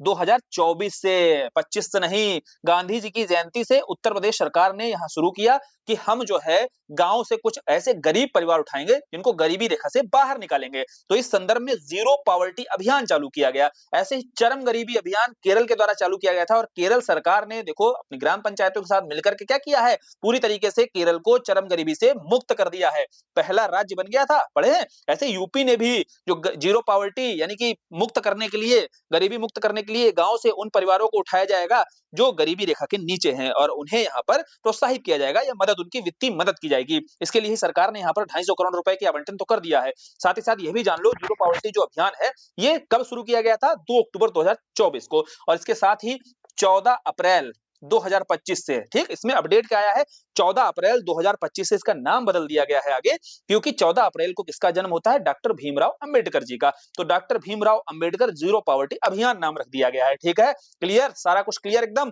अगली न्यूज चलें, अगली है मनरेगा। भैया देखो मनरेगा में कहा गया है उत्तर प्रदेश के द्वारा कि इस बार 34 करोड़ मानव दिवस का सृजन किया जाएगा, यानी कि मानव दिवस का मतलब है कितने दिनों के लिए यहाँ रोजगार दिया जाएगा। और लगे हाथ मनरेगा की बात हो रही है तो इतना तो हम लोग कई बार कर चुके हैं, 2006 में नरेगा आता है, 2009 में मनरेगा आता है, और इसके बाद में अब तो भैया जी राम आ चुका है, ठीक है, वीबी जी राम। 2025 में इसका नाम बदल के क्या हो गया है? वीबी जी राम मनरेगा का। और 100 दिनों का रोजगार 125 कर दिया गया है। कई सारे अपडेट्स हुए हैं, नेशनल में हम लोग कवर कर चुके हैं। अभी उत्तर प्रदेश के संदर्भ में न्यूज यह है कि अभी उत्तर प्रदेश सरकार ने 2025-26 के लिए लक्ष्य रखा है कि 34 करोड़ मानव दिवस का सृजन किया जाएगा। साथ ही 5,372 करोड़ रुपए यहाँ पर प्रस्तावित किए गए हैं। कितने? 5,372 करोड़ रुपए इस बार के बजट में मनरेगा के लिए प्रस्तावित किए गए हैं। महत्वपूर्ण डेटा है क्योंकि ये मनरेगा बहुत चर्चा में रहा इस बार है। नेक्स्ट है स्वच्छ भारत मिशन ग्रामीण। देखो स्वच्छ भारत मिशन ग्रामीण के लिए 2,145 करोड़ है, इतना याद नहीं रख पाओगे, लेकिन इतना तो याद ही रखो कि ये स्वच्छ भारत मिशन कब चालू हुआ? 2 अक्टूबर 2014 को यह मिशन शुरू किया जाता है, ठीक है। और फिर आगे स्वच्छ भारत सर्वेक्षण हम पढ़ चुके हैं कई बार, इसको लेकर के अलग अलग रिपोर्ट्स आई हैं। इस बार नई सुपर लीग जो है, स्वच्छ जो सुपर लीग चालू की गई है, नई शामिल हुई है, सब कुछ जान चुके हैं। अगर राष्ट्रीय नहीं किया है बढ़िया से कर लेना जाकर के, जो भी इससे अपडेट है वो सब क्लियर हो जाएगा, ठीक है। नेक्स्ट चलते हैं, देखो अगला कौन सा था? ये तो इंफ्रास्ट्रक्चर वाला था। अगला जो क्षेत्र था शिक्षा विभाग था। शिक्षा विभाग को लेकर के यहाँ महत्वपूर्ण न्यूज है, समग्र शिक्षा अभियान को लेकर के। क्या है भैया? हमें पता होना चाहिए समग्र शिक्षा अभियान को लेकर के, एक तो यहाँ पर 666 करोड़ रुपए आवंटित किए गए हैं इस बजट में, लेकिन क्या जानते हो समग्र शिक्षा अभियान के बारे में? कब आया ये, कब आया और क्या किस तरीके से प्रोग्राम चल रहा है, रन कर रहा है? देखो शिक्षा क्षेत्र को लेकर के एक तो अभियान हमारे यहाँ सर्व शिक्षा अभियान चल रहा था। कब आया था सर्व शिक्षा अभियान? बोले 2001 में आया था, ठीक है। 2001 में 6 से 14 साल तक के जो बच्चे थे उनकी शिक्षा को लेकर के व्यवस्था की गई थी। लेकिन हमारे यहाँ पर अभी तक 2001 के पहले तक, ठीक ध्यान रखना, 2001 के पहले तक कोई वैधानिक व्यवस्था नहीं थी। कब वैधानिक व्यवस्था की गई? बोले 86वां संविधान संशोधन वर्ष 2002 में आता है, ठीक है, जहां पर वैधानिक रूप से बोल दिया जाता है कि अब 6 से 14 साल तक के बच्चों को अनिवार्य शिक्षा दी जाएगी और उन्हें कानूनी सुरक्षा दे दी गई, क्योंकि भैया कानून बन गया, ठीक है। अब क्योंकि हमारे संविधान में शामिल हो गया और फंडामेंटल राइट में उसको चला जाता है वो यहाँ से डीपीएसपी से उठ करके। क्लियर, समझ में आए? तो बोले सर्व शिक्षा अभियान भी याद रहेगा कि 2002, देखो अगले साल ही आपका 86वां संविधान संशोधन आता है, लेकिन इसके पहले जो अभियान शुरू किया गया था वो 2001 में, एक साल पहले चालू किया गया था, ठीक, क्लियर, दोनों याद हो जाएंगे। उसके बाद में नेक्स्ट राष्ट्रीय माध्यमिक शिक्षा जो अभियान चालू किया गया था, ये कब? इसका भी वर्ष याद रहेगा। वैसे तो 2009 में शुरू हुआ, कैसे याद रखोगे? राइट टू एजुकेशन, जो राइट टू एजुकेशन है इसका वर्ष क्या है? बोले इसका वर्ष भी 2009 है। तो माध्यमिक शिक्षा वाला भी याद हो गया कि 2009 था, और जो सर्व शिक्षा अभियान था इसका क्या था? 2001 था। फिर शिक्षक शिक्षा, शिक्षकों को भी शिक्षा दी जाएगी। तो इन तीनों अभियानों को मिला करके एक साथ समग्र रूप से आपका समग्र शिक्षा अभियान के रूप में जाना जाता है। तो 2018 से इन सभी को एक साथ मिला दिया गया। बोले जो अभियान शिक्षा के क्षेत्र में समग्र रूप से चालू किया गया वो कहलाया समग्र शिक्षा अभियान।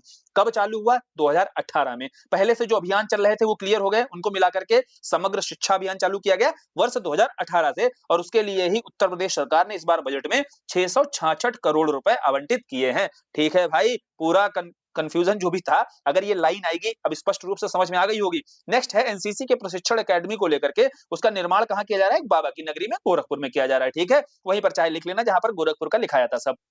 फिर है मुख्यमंत्री प्रशिक्षु का प्रोत्साहन, जो अप्रेंटिस वगैरह होते हैं उनको प्रोत्साहन देने के लिए यहाँ पर आवंटन किया गया है। नहीं महत्वपूर्ण है, रानी लक्ष्मीबाई स्कूटी पता ही होगा कि बहुत सारी बालिकाएं हैं जिनका 12th तक अच्छे परसेंटेज आते हैं लेकिन आगे की शिक्षा नहीं कर पाती हैं, उसको लेकर के ही एक सरकार की मदद है कि फ्री स्कूटी के रूप में, कि वो बालिकाएं जो आगे उच्च शिक्षा करना चाहती हैं उनके लिए कोई आवाजाही मतलब दिक्कत ना हो, उसके लिए कोई हिंडर ना बने, इसलिए उन बच्चों को बच्चियों को स्कूटी फ्री मुफ्त जो है स्कूटी दी जाएगी। ठीक है, समझ में आया। फिर है मिर्जापुर में देखो माँ विंध्यवासिनी राज्य विश्वविद्यालय की स्थापना, कहा कि यार ये विंध्यवासिनी माता का मंदिर कहाँ है, मिर्जापुर में है, तो वहीं पर स्थापना की जाएगी। अगला है आगरा को लेकर के, देखो आगरा में साइंस सिटी की स्थापना हो रही है, अभी वर्तमान समय में साइंस सिटी कहाँ है, लखनऊ में है, लेकिन अभी साइंस सिटी की स्थापना दो जगह और बजट में बताई गई है, एक तो आगरा में, एक वाराणसी में, तो यहाँ साइंस सिटी बनेगी और बनारस में भी साइंस सिटी बनेगी, साथ ही साथ बनारस में नक्षत्रशाला की भी स्थापना की जाएगी और इसके लिए 5 करोड़ रुपए दिया गया है, और आगरा में जो साइंस सिटी बनाई जाएगी इसके लिए 25 करोड़ रुपए दिए गए हैं। ये करोड़ रुपए तो नहीं याद रहेंगे लेकिन ये तो याद ही रहेगा, साइंस सिटी की जो विकसित करने की बात की गई है वो कहां पर की गई है, आगरा और बनारस में, ये जरूर याद रखना।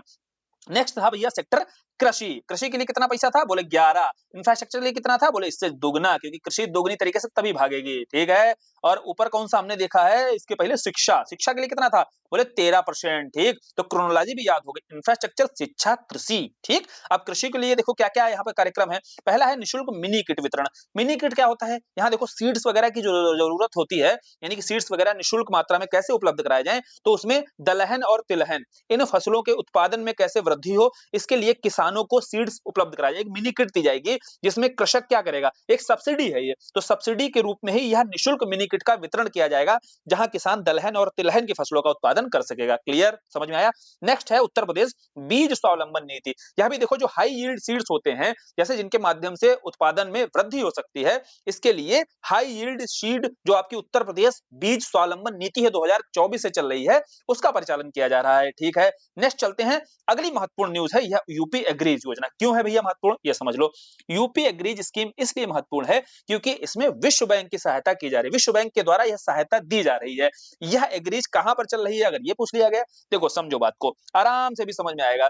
और क्यों भैया वर्ल्ड बैंक सहायता कर रहा है, इसलिए कर रहा है कि अभी तक दो क्षेत्र थे जो उत्तर प्रदेश में एग्रीकल्चर के मामले में पिछड़े नजर आते हैं। ठीक है, अगर देखा जाए वेस्ट यूपी और ईस्ट यूपी या बुंदेलखंड का क्षेत्र, ये ऐसे क्षेत्र हैं जहां पर पोटेंशियल तो है लेकिन ये मुख्य धारा से कटे रहे, तो अभी उत्तर प्रदेश सरकार इन क्षेत्रों के लिए लाई है यूपी एग्रीज स्कीम। कहां कहां के लिए चलेगी, बोले ईस्ट यूपी और बुंदेलखंड का क्षेत्र, तो इन क्षेत्रों को टारगेट किया जा रहा है और इन क्षेत्रों को ही फोकस करते हुए ही यह स्कीम लाई गई है यूपी एग्रीज, ध्यान रखना। तो बोले विश्व बैंक को मजा आया, बोले ठीक है चलो हम भी यहाँ पर तुम्हारी मदद करेंगे, सॉफ्ट लोन देंगे, तो विश्व बैंक यहाँ पर सहायता कर रही है, साथ ही 200 करोड़ रुपए यहाँ पर प्रस्तावित किए गए हैं। ठीक है, तो यूपी एग्रीज परियोजना को लेकर के अब अगर कंफ्यूजन कोई रहे तो नहीं होना चाहिए, क्योंकि विश्व बैंक की सहायता कोई स्कीम है, किसी राज्य को अगर सहायता कर रहा है तो वैश्विक संगठन, तो एग्जाम के लिहाज से बहुत महत्वपूर्ण हो जाता है। कुशीनगर को लेकर पहले शुरू में ही एकदम बता दिया था कि भैया महात्मा बुद्ध जी की यह निर्वाण नगरी है और यहीं पर महात्मा बुद्ध कृषि एवं प्रौद्योगिकी विश्वविद्यालय की स्थापना की गई है। ठीक है, नेक्स्ट है पर ड्रॉप मोर क्रॉप, ये हम भी देख चुके हैं कि जो मुख्यमंत्री सूक्ष्म सिंचाई योजना है इसमें 720 करोड़ रुपए दिए गए हैं। राष्ट्रीय बागवानी मिशन, देखो भाई राष्ट्रीय बागवानी मिशन के बारे में इतना जानो, भले ही 650 करोड़ नहीं अगर पढ़ पाओगे, अगर मान लो इसे जोड़ करके और क्वेश्चन पूछ दिया, राष्ट्रीय बागवानी मिशन इसकी शुरुआत कब की गई, तो 2014 में जब सरकार आती है, बोले तभी से यह मिशन चल रहा है, राष्ट्रीय बागवानी मिशन। दूसरा महत्वपूर्ण एक प्रश्न हो सकता है कि राष्ट्रीय बागवानी जो बोर्ड है, ठीक है, बागवानी खेती जानते हो ना, हॉर्टिकल्चर, जैसे फल की, फूल की, सब्जी की, इनकी सबकी खेती जो है इसी हॉर्टिकल्चर के तहत ही की जाती है। बोले इस हॉर्टिकल्चर के लिए जो बोर्ड गठित किया गया है, उस बोर्ड का मुख्यालय कहां पर है, राष्ट्रीय बागवानी बोर्ड का लगे हाथ बताओ मुख्यालय कहां है, तो समझ लो गुड़गांव में इसका मुख्यालय, हेडक्वार्टर कहां पर है, बागवानी बोर्ड का गुड़गांव में है। ठीक है, समझ में आया। नेक्स्ट चलें अगला, तो आवारा जो गाय है इनके भरण पोषण के लिए उत्तर प्रदेश सरकार 2000 करोड़ रुपए आवंटित कर रही है। ध्यान रखना उत्तर प्रदेश बजट 2025-26 में सीधा स्टेटमेंट आएगा, क्योंकि गाय वगैरह का टॉपिक थोड़ा सा सेंसिटिव है, सरकार यहाँ पर फोकस कर सकती है कि यहाँ पर उत्तर प्रदेश के बजट 2025-26 में आवारा गायों के भरण पोषण के लिए कितने रुपए आवंटित किए गए हैं, तो याद रखना कितने, 2000 करोड़ रुपए यहाँ आवंटित किए गए हैं, 2000 करोड़। ठीक है, नेक्स्ट आते हैं चिकित्सा स्वास्थ्य पर, तो स्वास्थ्य को लेकर के हमने एसडीजी 3x2 कर दिया था, मीन 6% का आवंटन है यहाँ पर, इस क्षेत्र को कितना प्रतिशत, 6% आवंटित किया गया है।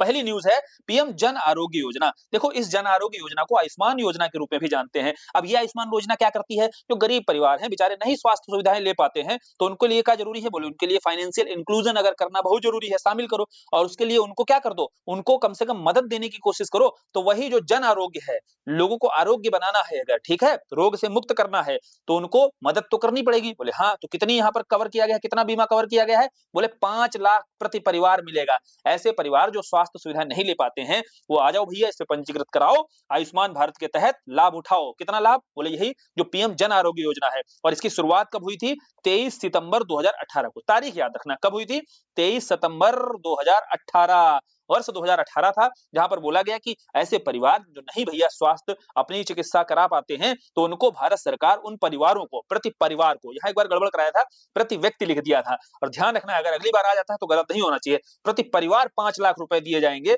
और इसके साथ साथ उत्तर प्रदेश यहाँ प्रथम स्थान पर है, इसीलिए तारीख भी याद रखना इस स्कीम के बारे में। और 5.13 आयुष्मान कार्ड बनाए हैं उत्तर प्रदेश ने, इसके साथ राज्यों के स्तर पर यह प्रथम स्थान पर है। ठीक है, क्लियर, समझ में आया। पीएम जन आरोग्य योजना कब शुरू हुई और उत्तर प्रदेश की क्या स्थिति है, बजट में बताया गया है कि 5 करोड़ यानी कि 5.13 करोड़ आयुष्मान कार्ड बना चुका है उत्तर प्रदेश। और इस मामले में, कार्ड बनाने के मामले में उत्तर प्रदेश पहले स्थान पर है। ठीक है, फिर आते हैं गोरखपुर। देखो गोरखपुर में गुरु गोरखनाथ आयुष विश्वविद्यालय, इस पर मेंस में क्वेश्चन बन चुका है कि कहां पर भैया आयुष यूनिवर्सिटी बनाई गई है, सीधा मेंस का ही प्रश्न उठाकर पूछ दिया था, गोरखपुर में, बाबा की नगरी में। नेक्स्ट क्वेश्चन है आयुर्वेदिक, देखो आयुर्वेद महाविद्यालय, राजकीय अगर पूछ दिया जाए आयुर्वेद महाविद्यालय कहां बन रहा है, और राजकीय होम्योपैथ मेडिकल जो कॉलेज है इसकी स्थापना कहां हो रही है, अभी इजिली याद हो जाएगा। कैसे, A for Ayurveda and also A for Ayodhya. ठीक, ध्यान रखने के लिए अयोध्या में राजकीय आयुर्वेद महाविद्यालय बन रहा है। और ये कैसे याद रखोगे, A for Ayurveda, A for Ayodhya, बस 2-3 बार देख लेना तो ये याद रहेगा कम से कम। नेक्स्ट है बनारस, तो बोले बनारस में भैया क्या है, राष्ट्रीय होम्योपैथिक मेडिकल कॉलेज। अब होम्योपैथिक वाला कैसे याद रखोगे, अब होम्योपैथिक की डिग्री जो होती है जानती हो ना, बीएचएमएस होती कि नहीं, bachelor of homeopathic in medical science, याद पता है कि नहीं, एमबीबीएस बीएचएमएस। तो बोले जो बीएचएमएस है ना, तो बी फॉर हो गया बनारस, एच फॉर हो गया होम्योपैथिक। यहाँ बी फॉर बैचलर नहीं है, बी फॉर बनारस है, तो बनारस से याद हो जाएगा कि राजकीय होम्योपैथिक मेडिकल कॉलेज की स्थापना यहाँ पर हो रही है। ठीक है, कनेक्ट करके ही याद किया हम लोगों ने, बीएचएमएस से बी याद रखना है, बी बनारस के लिए है। ठीक है, और Ayurveda, A for Ayurveda and A for Ayodhya, दोनों याद, अब कंफ्यूजन नहीं होगा।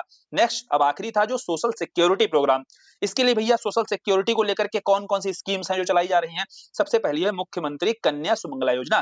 देखो उत्तर प्रदेश सरकार यहाँ पर 2019 से स्कीम चलाती है और जन्म से लेकर के उसकी उच्च शिक्षा तक 25,000 रुपए देती है। कितना, 25,000 रुपए, जन्म से लेकर के अलग अलग किस्तों में 25,000 रुपए, एक बालिका का जन्म होता है तो आपको उत्तर प्रदेश सरकार के द्वारा दिए जाएंगे। तो इस बार बजट में 700 करोड़ रुपए का आवंटन किया गया है और यह स्कीम कब से चल रही है, 2019 से। ऐसे याद रखो, 18 पे बालिक होती है ना बच्ची, तो उसके 19 है ना, उसके बाद अगली साल से ही उत्तर प्रदेश में 2019 से, 19 इसलिए बताया ताकि 2019 याद रहे। ठीक है, समझे। नेक्स्ट क्या है, मुख्यमंत्री श्रमजीवी महिला छात्रावास। श्रमजीवी महिला छात्रावास का मतलब जान लो पहले, जो आपकी वर्किंग वुमेन्स होती हैं उनके लिए हॉस्टल की सुविधा उपलब्ध कराना।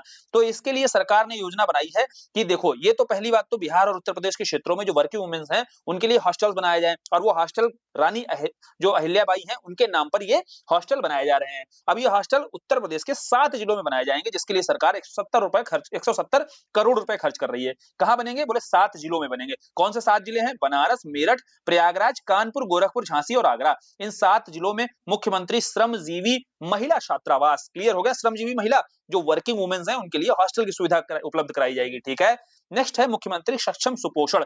अब भैया सुपोषण की बात है तो जो बच्चे होते हैं और माँ होती है दोनों के लिए बेहतर सुपोषण, बेहतर न्यूट्रिशन मिलना चाहिए, क्योंकि एनीमिया की दिक्कत होती है, कई सारी कुपोषण की समस्याएं हो सकती हैं बच्चे को। तो इसके लिए 100 करोड़ रुपए सरकार दे रही है। लेकिन हमें महत्वपूर्ण जानकारी चाहिए कि यहाँ पर केंद्रीय स्तर पर पोषण अभियान चलाया गया था और यह पोषण अभियान 2018 से चल रहा है। कौन सा वर्ष है, 2018, और उसी के अंतर्गत ही मुख्यमंत्री जो सुपोषण योजना है ये चालू की गई है। ठीक है, ये चल रही है उसी पोषण अभियान के तहत जो उसका लक्ष्य था। क्लियर। नेक्स्ट है वृद्धावस्था किसान पेंशन योजना। देखो वृद्धावस्था और किसान पेंशन के तहत प्रति माह यहाँ पर उत्तर प्रदेश सरकार के द्वारा 1,000 रुपए की पेंशन दी जाएगी। इसका जो लाभार्थी रहेगा उसको कितना रुपए मिलने वाला है पेंशन के तौर पर, 1,000 रुपए हर महीना। देश का पहला गिद्ध प्रजनन केंद्र कई बार आ चुका है न्यूज में, तो गोरखपुर में। डिस्ट्रिक्ट कौन सा है, महाराजगंज। ठीक है, तो समझो बात को, जो महाराजगंज है और गोरखपुर है, ठीक है, तो यहाँ पर ही जो बॉर्डर एरिया है यहीं पर देश का पहला गिद्ध प्रजनन केंद्र, इसका निर्माण किया जा रहा है। सीतापुर से क्या न्यूज न्यूज है भाई। देखो सीतापुर डिस्ट्रिक्ट में नैमिसारण तो पता ही होगा जगह, है ना, नीमसार जिसको बोल दिया जाता है, जो नैमिसारण है, यहाँ पर वेद विज्ञान केंद्र की स्थापना हो रही है। अब ये वेद विज्ञान पता होना चाहिए। देखो वैदिक हमारी जो संस्कृति है, वैदिक नॉलेज है, उसको वैज्ञानिक दृष्टिकोण से यहाँ पर समझाया जाएगा या जोड़कर पढ़ाया जाएगा। उसके लिए जो विकसित किए जाएंगे सेंटर, उन्हें ही वेद विज्ञान केंद्र के रूप में जाना जाता है। और ऐसा वेद विज्ञान केंद्र कहाँ बन रहा है उत्तर प्रदेश में? सीतापुर डिस्ट्रिक्ट के नैमिसारण्य में, ठीक है। नीमसार लोग नहाने जाते हैं।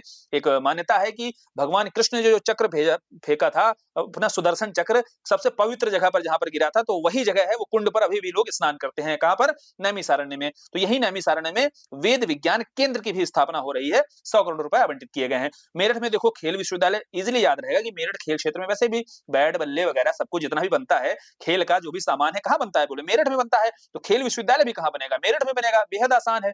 अब वाराणसी की बात करते हैं, तो वाराणसी चर्चा में रहा कि यहाँ जो अंतरराष्ट्रीय क्रिकेट स्टेडियम बनाया जा रहा है, तो ये जो क्रिकेट स्टेडियम है, ये पीपीपी मॉडल पर बनने जा रहा है, ठीक है, पब्लिक प्राइवेट पार्टनरशिप मॉडल पर बनने जा रहा है। कौन सा अंतरराष्ट्रीय क्रिकेट स्टेडियम? बोले वाराणसी का। इसके साथ उत्तर प्रदेश में कितने वर्तमान समय में अंतरराष्ट्रीय स्टेडियम है? बोले 2 ही हैं। एक तो लखनऊ वाला इकाना और एक कानपुर वाला ग्रीन पार्क, ठीक है, 2 ही हैं अभी तक अंतरराष्ट्रीय। 2 और बन रहे हैं, एक तो बनारस में बन रहा है, एक गोरखपुर में, एक बाबा की नगरी में बन रहा है। तो इस आधार पर 4 हो जाएंगे अंतरराष्ट्रीय स्टेडियम जो बनकर तैयार हो जाएंगे। लेकिन अभी वर्तमान में 2 ही हैं। न्यूज ये है, कंटेक्स्ट ये है कि बनारस वाला जो बन रहा है वो पीपीपी मॉडल पर बन रहा है। पूछा जाएगा सीधा कि पीपीपी मॉडल पर कौन सा अंतरराष्ट्रीय स्टेडियम तैयार किया जा रहा है, निर्माण किया जा रहा है, ठीक है। फिर one district one sport scheme की बात करते हैं। जैसे उत्तर प्रदेश में एक स्कीम चल रही है, वन डिस्ट्रिक्ट वन प्रोडक्ट, पता ही होगा, एक प्रोडक्ट को उठा करके उसको प्रोत्साहित किया जाता है। वैसे ही एक खेल को वहां पर उठाया जाएगा और उसको प्रोत्साहित किया जाएगा। तो बोले ऐसे ही जैसे वन डिस्ट्रिक्ट वन प्रोडक्ट था, तो जानकारी होनी चाहिए कि कब ये चालू हुई, डेट सही याद होनी चाहिए। 24 जनवरी 2018 से शुरू हुई है, ठीक है। वन डिस्ट्रिक्ट वन प्रोडक्ट कब से शुरू हुई है? 24 जनवरी 2018। और 24 जनवरी पता ही होगा उत्तर प्रदेश दिवस के रूप में मनाते हैं।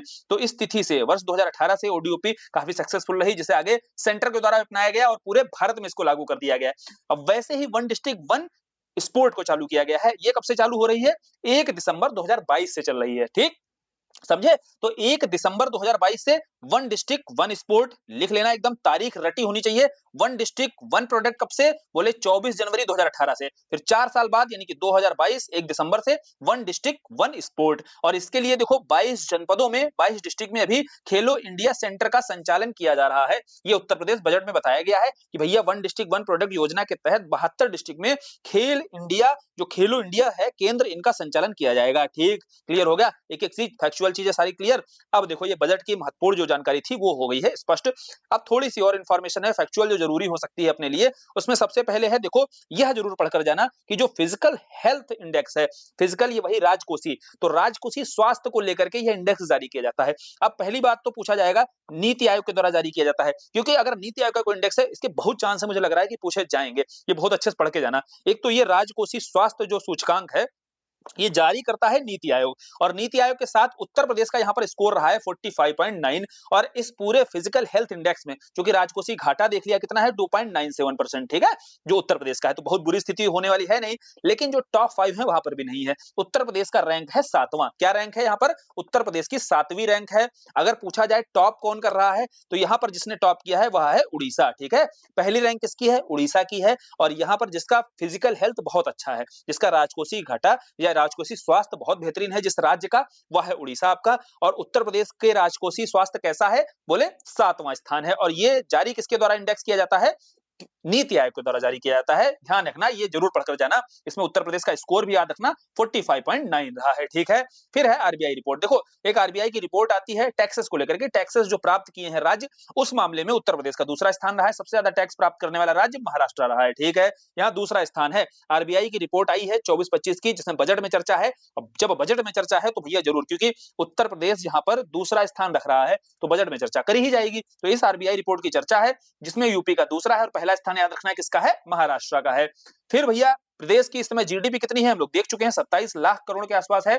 टारगेट कितना है? बोले भैया 100 लाख करोड़ के आसपास टारगेट है।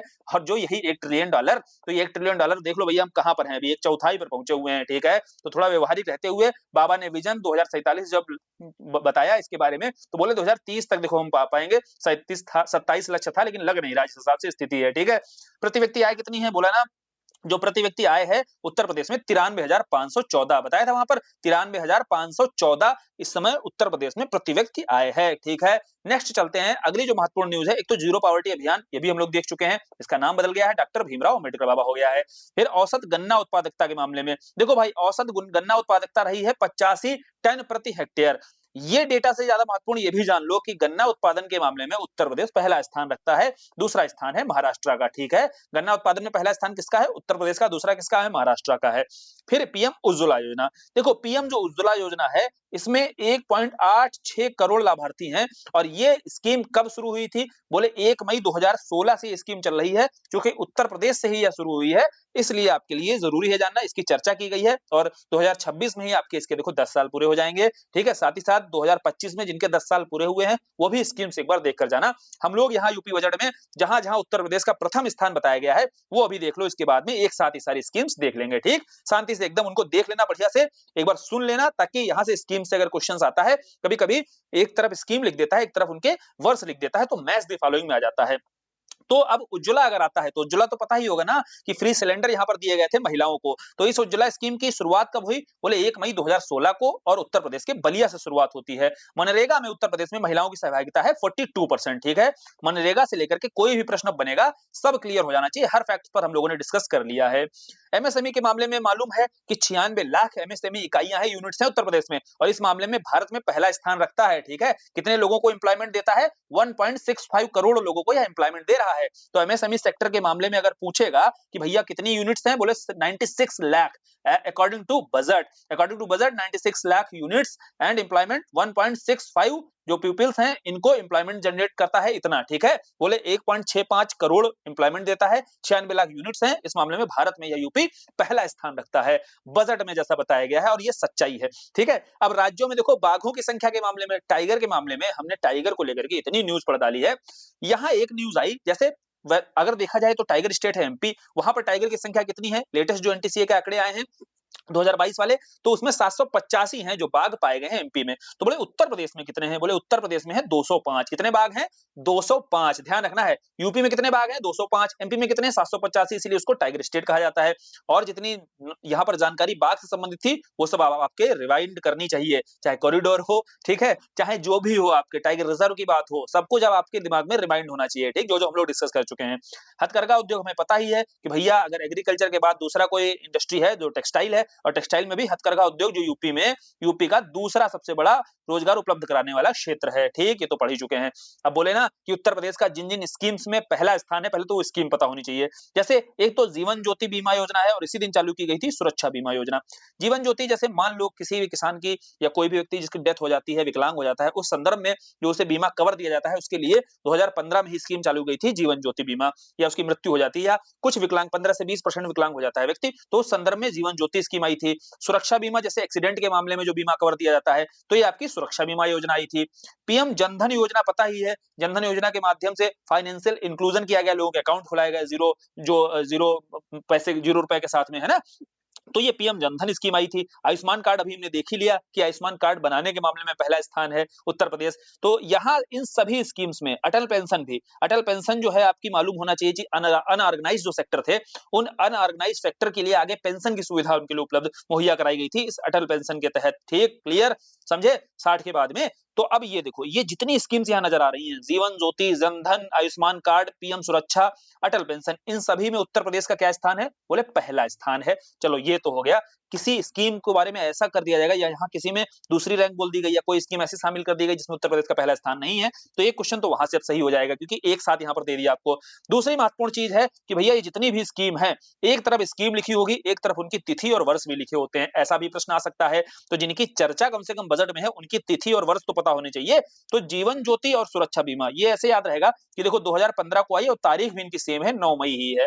फिर जनधन जो स्कीम आई है, इसका 14 वर्ष तो याद रहता है, जब सरकार आई थी उसी साल ही 14 महीना लेकर आ गई थी जनधन स्कीम। ठीक है, बहुत चर्चा हुई थी, लेकिन इसकी तारीख भी याद रखना, तारीख है 28 अगस्त। क्या तारीख है? 28 अगस्त। फिर आयुष्मान भारत, तो आयुष्मान भारत स्कीम कब आई? बोले 2018 से शुरू हुई है। ठीक है, जो जन आरोग्य है, जिसे आयुष्मान भारत के रूप में भी जानते हैं, बोले ये जन आरोग्य जो है 2018 से, लेकिन इसकी तारीख क्या है? 23 दिसंबर, तारीख भी याद रखनी है, ध्यान रखना। ये 2-3 स्कीम बता रहे हैं जिसकी तारीख आपको जरूर याद रखनी है। एक तो जनधन की याद रखनी है, 28 अगस्त है। एक आपको आयुष्मान कार्ड जो आयुष्मान भारत स्कीम है, इसकी 23 सितंबर है 2018, और सुरक्षा बीमा और जीवन ज्योति इनकी तो 9 मई ही है। फिर अटल पेंशन को लेकर भी उत्कृष्ट प्रदर्शन है, तो अटल पेंशन आई 2015 में ही है, लेकिन इसकी तारीख है 1 जून। अब मान लो क्रोनोलॉजी सेट करने के लिए आ गया, सुरक्षा बीमा आ गया या जीवन ज्योति लिखा है, अटल पेंशन लिखा है, तो भैया ये मई के महीने में है और अटल पेंशन अगले महीने में है, जून में है। तो ये दोनों स्कीम अटल पेंशन से पहले आएंगी क्रोनोलॉजी के क्रम में, ठीक है। मान लो भैया क्रोनोलॉजी ही सेट करवा दी उसने, 15 की स्कीम है, इन सभी के 10 साल पूरे हुए हैं। क्लियर, समझ में आया? तो कम से कम जिनकी चर्चा हमारे यूपी बजट में की गई है वो हमें कम से कम तैयार होनी चाहिए तारीख सहित। अब सारी स्कीम इतनी है, 100-150 सब तो तैयार कर नहीं पाओगे, लेकिन जहां यूपी अपना पहले स्थान पर आ रहा है उन स्कीम्स को तारीख सहित तो याद कर सकते हो, इतनी तो याद कर सकते हो, इतनी तो बहुत मिनिमम है।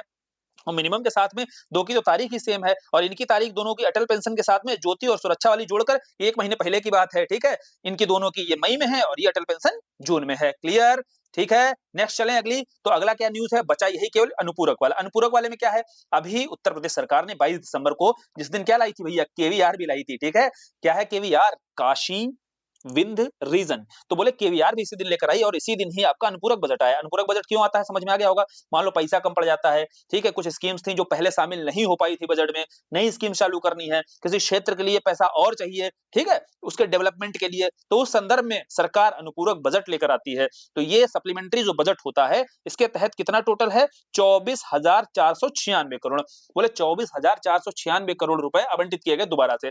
पहले जो बजट था वो कितने का था, कितने का बताया था बताओ भैया। जो बजट आया था 8.08 लाख करोड़, ठीक है, 8.08 लाख करोड़ था, लाख करोड़। और ये है मात्र 24,496 करोड़।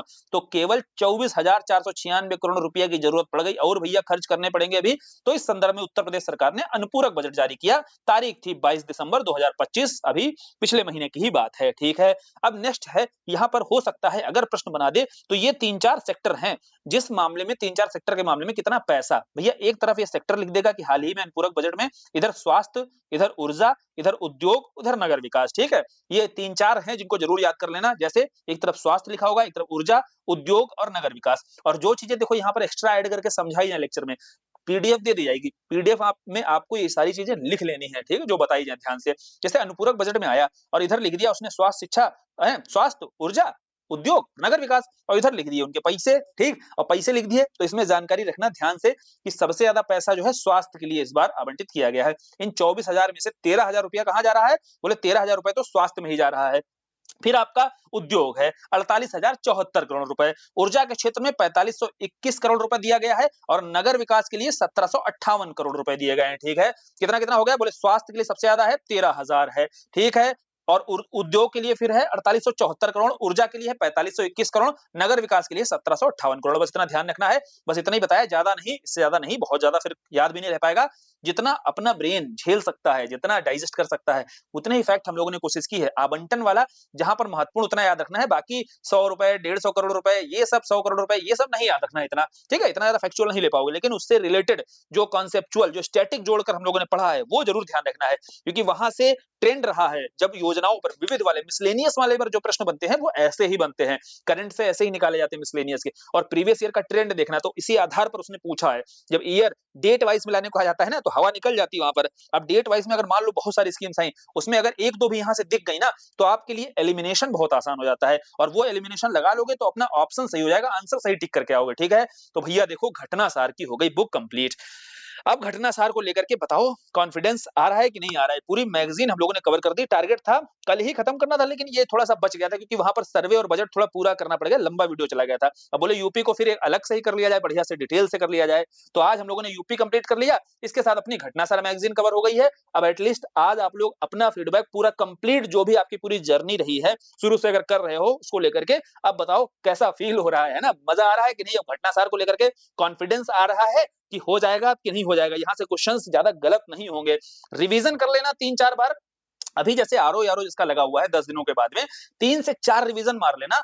पक्की बात है, अगर इस मैगज़ीन से करंट अफेयर्स से अगर क्वेश्चन आएँगे, और क्योंकि मैगज़ीन अच्छी मैगज़ीन है, बहुत अच्छे से बहुत कॉन टू द पॉइंट रहते हुए सारे फैक्ट्स को कवर करती है। तो अब करंट अफेयर्स के जो क्वेश्चन्स आएँगे वो गलत नहीं होंगे, बाहर नहीं जाएँगे, ठीक है? चलो फिर लेक्चर को खत्म करते हैं। बहुत मज़ा आया, मुझे भी उम्मीद है कि आप लोगों को भी मज़ा आया होगा। बाकी कमेंट्स वगैरह देख कर ही पता चलेगा कि मज़ा आया है कि नहीं आया है। धन्यवाद।